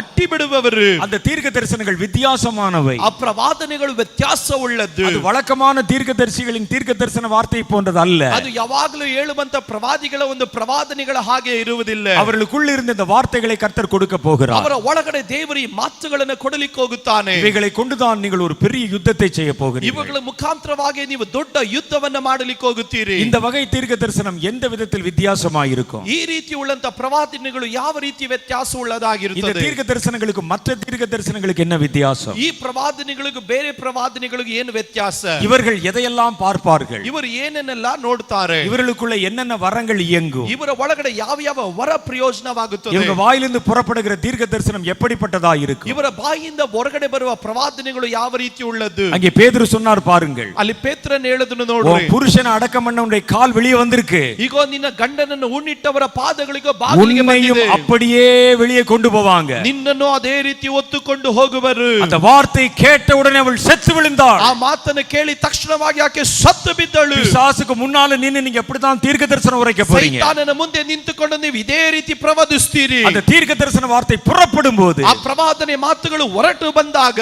பெலத்தியாவை கொன்றதை போல, ಈಗ ಪೀಲಿತ್ಯನನ್ನು ಕೊಂದ ಹಾಗೆ, அனனியாவை அப்புறப்படுத்தினதை போல, ಅನನೀಯನನ್ನು ತೆಗೆದುಹಾಕಿದ ಹಾಗೆ, சப்புரையை அங்கிருந்து அப்புறப்படுத்தினதை போல, ಈಗ ಸಫರ್ಯಳಿಯನ್ನು ತೆಗೆದು ಹಾಕಿದ ಹಾಗೆ பிசாசுனுடைய கிரியைகளை கர்த்தர் அந்த இடங்களில் இருந்து அப்புறப்படுத்த போகிறார். ಸೈತಾನನ ಕ್ರಿಯೆಗಳನ್ನು ದೇವರ ಆ ಸ್ಥಳದಿಂದ ದೇವರು ಹೊರಗಡೆ ಹಾಕ್ತಾನೆ. அந்த தீர்க்க தரிசனம் எப்படி விசேஷமானது? ಆ ಪ್ರವಾದನೆಗಳು ಯಾವ ರೀತಿಯ ಏನವರೇ ವಿಶೇಷವಾದದ್ದು. அது மற்ற தீர்க்க தரிசனங்கள் மாதிரி இல்ல. ಅದು ಬೇರೆ ಪ್ರವಾದನೆಗಳಾಗಿರೋದಿಲ್ಲ. நீங்க ஏதாவது ஒரு தீர்க்க தரிசனத்தை எடுத்துக்கொண்டு பிசாசுக்கு முன்னால வாசி காட்ட கூடாது. ನೀವು ಯಾವುದಾದರೂ ಪ್ರವಾದನೆಗಳು ತೆಗೆದುಕೊಂಡು ಸೈತಾನನ ಮುಂದೆ ತೋರಿಸಬಾರದು. கர்த்தர் எங்களை தீர்க்க தரிசனத்தை வைத்து சண்டை போட சொல்லி இருக்கிறாரு. ಕರ್ತನು ನಮಗೆ ಪ್ರವಾದನೆಗಳ ಮುಖಾಂತರ ಯುದ್ಧ ಮಾಡಲಿಕ್ಕೆ ಹೇಳಿದ್ದಾನೆ. அதனால ப்ராஃபசி டுடே ஆப்ல இருந்து ஒரு தீர்க்க தரிசனத்தை எடுத்து கொண்டு போவோம்.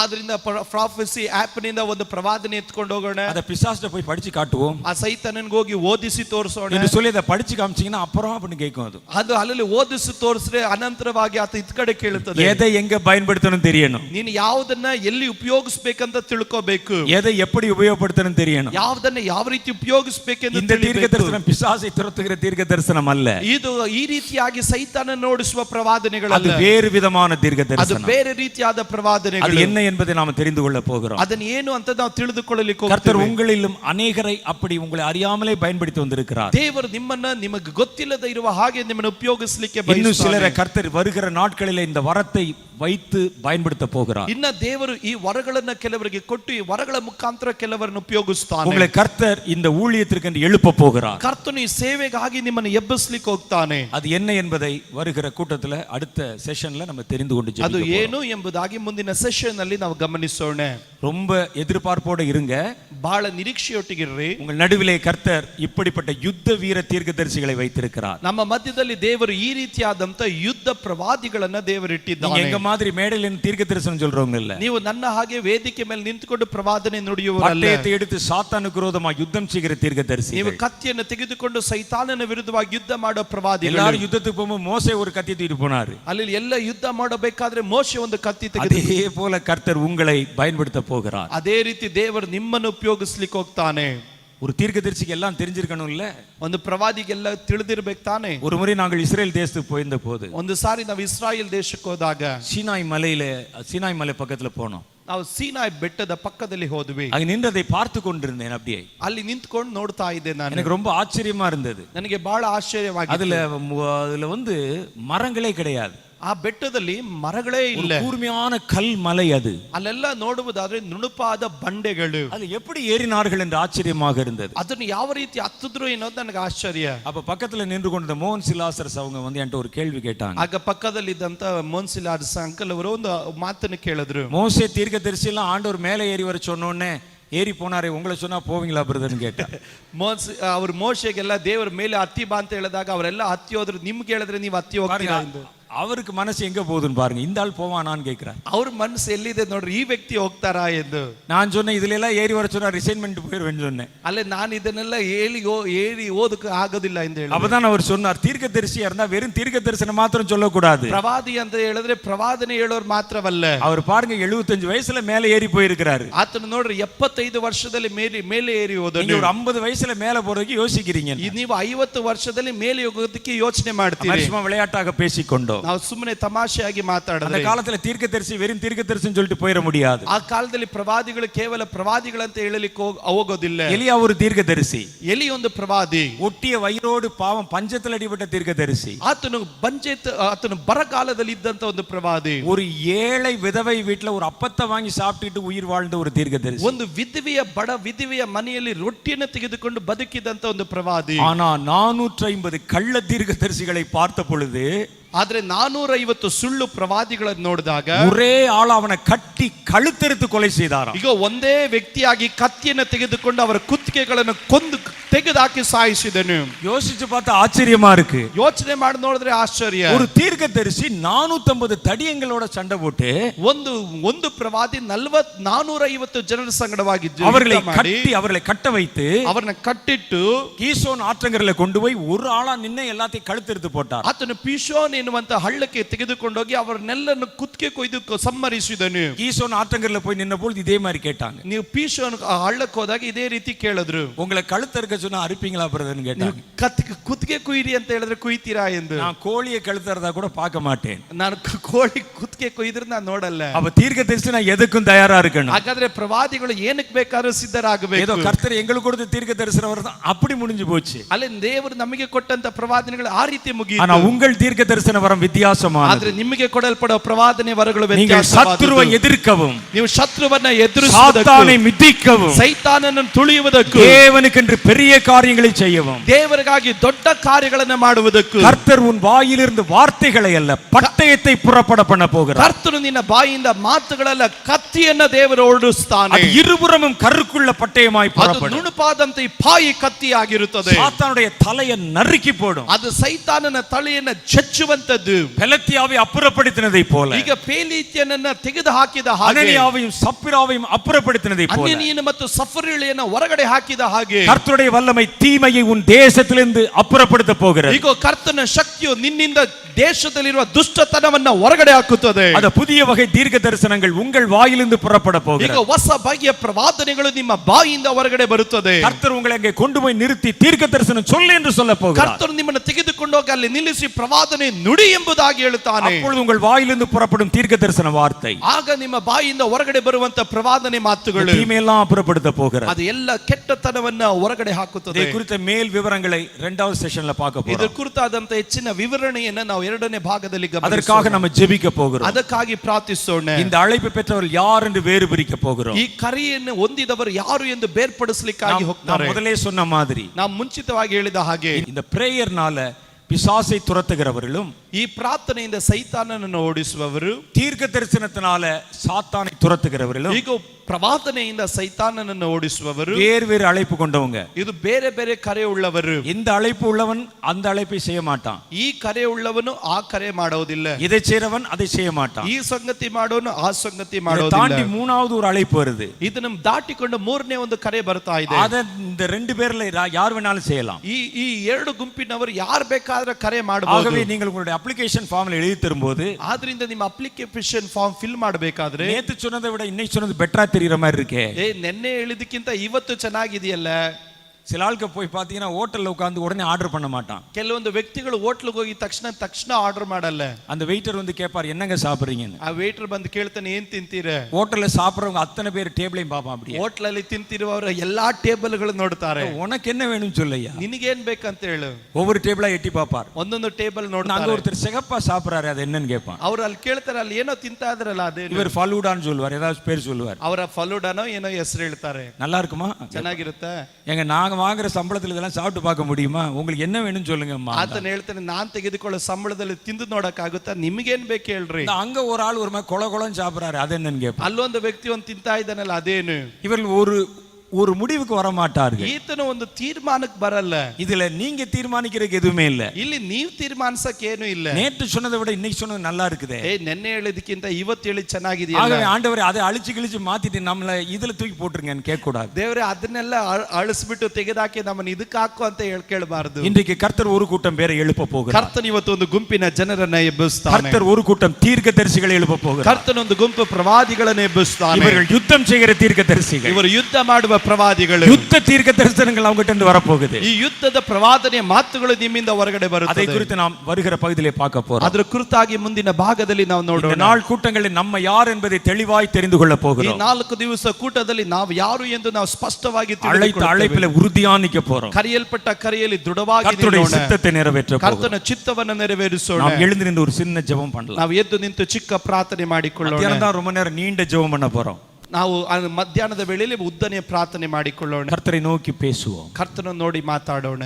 ஜீவனுள்ள தேவனாகிய கர்த்தாவே, ಜೀವ ಸ್ವರೂಪನಾಗಿರುವ ದೇವರೇ, கடைசி நாட்களில் பொல்லாத பிசாசுகளோடு யுத்தம் செய்யும்படிக்காக, ಈಗ ಕಡೆ ಕಾಲದಲ್ಲಿ ದುಷ್ಟನಾಗಿರುವ ಸೈತಾನನ ವಿರುದ್ಧವಾಗಿ ಯುದ್ಧ ಮಾಡುವುದಕ್ಕಾಗಿ, பொல்லாத தவளைகளின் ஆவியோடு யுத்தம் செய்யும்படிக்காக, ಈಗ ದುರಾತ್ಮಗಳಾಗಿರುವ ಕಪ್ಪಿಯ ಆತ್ಮಗಳ ವಿರುದ್ಧವಾಗಿ ಯುದ್ಧ ಮಾಡುವುದಕ್ಕಾಗಿ, நீர் ஜெபிக்கிற யுத்த வீரர்களை எழுப்பினதை போல, ಕರ್ತನೇ ನೀನು ಪ್ರಾರ್ಥಿಸುವ ಯುದ್ಧ ವೀರರನ್ನ ಎಬ್ಬಿಸಿದ ಹಾಗೆ, யுத்தம் செய்கிற தீர்க்கதரிசிகளை எழுப்ப போகிறீர். ಯುದ್ಧ ಮಾಡುವ ಪ್ರವಾದಿಗಳನ್ನು ನೀನು ಎಬ್ಬಿಸುತ್ತಿ. எலியாவை போல யுத்தம் செய்கிறவர்கள், ಎಲಿಯನ ಹಾಗೆ ಯುದ್ಧ ಮಾಡುವವರು, மோசேயை போல யுத்தம் செய்கிறவர்கள், ಮೋಶೆಯ ಹಾಗೆ ಯುದ್ಧ ಮಾಡುವವರು, ரெவிதீம் பள்ளத்தாக்கிலே யுத்தம் பொருத்துகிறவர்கள், ಈಗ ರೆಮಿದಿಯ ಹಳ್ಳದಲ್ಲಿ ಯುದ್ಧವನ್ನ ಮಾಡುವವರು, சாத்தானுடைய தலையை நறுக்குகிறவர்கள், ಸೈತಾನನ ತಲೆಯನ್ನು ಜಜ್ಜುವವರು, இருபுறமும் கருக்குள்ள பட்டயமாகிய உம்முடைய வசனமாகிய தீர்க்க தரிசனத்தை வெளிப்படுத்துகிறவர்கள், ಈಗ ನುಣುಪು ಮತ್ತು ಹಿಪಾಯಿ ಕತ್ತಿ ಆಗಿರುವಂತ ದಿನ ಪ್ರವಾದನೆ ಮಾತುಗಳನ್ನು ನುಡಿಯುವವರು, இந்த கூட்டத்திலிருந்து எழும்ப போவதற்காய் ஸ்தோத்திரம். ಈ ಕೂಟದಲ್ಲಿ ಎದ್ದೇಳುವುದಕ್ಕಾಗಿ ನಿಮಗೆ ಸ್ತೋತ್ರ.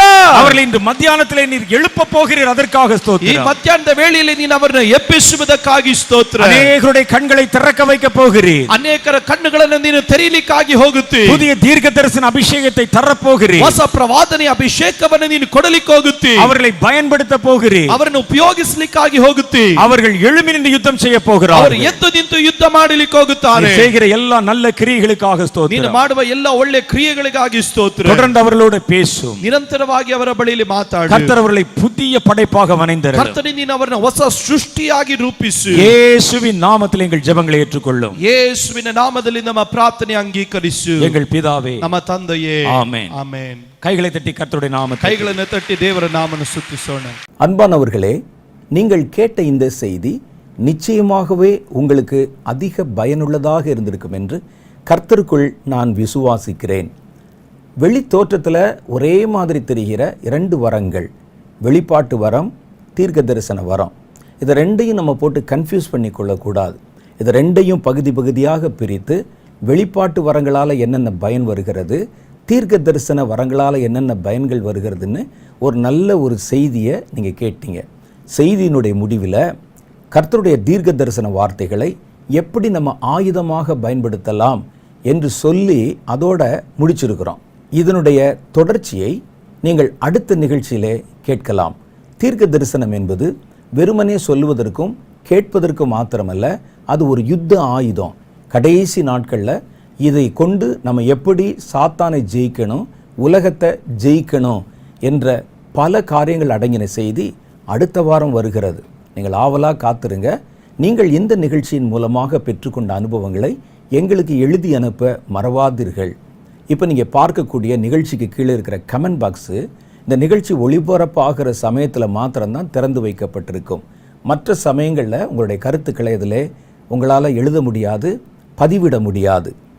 நீங்கள் பார்த்த, கேட்ட, அனுபவித்த காரியங்களை எங்களோடு கூட கீழ்காணும் முகவரிகளில் தொடர்பு கொள்ளலாம்.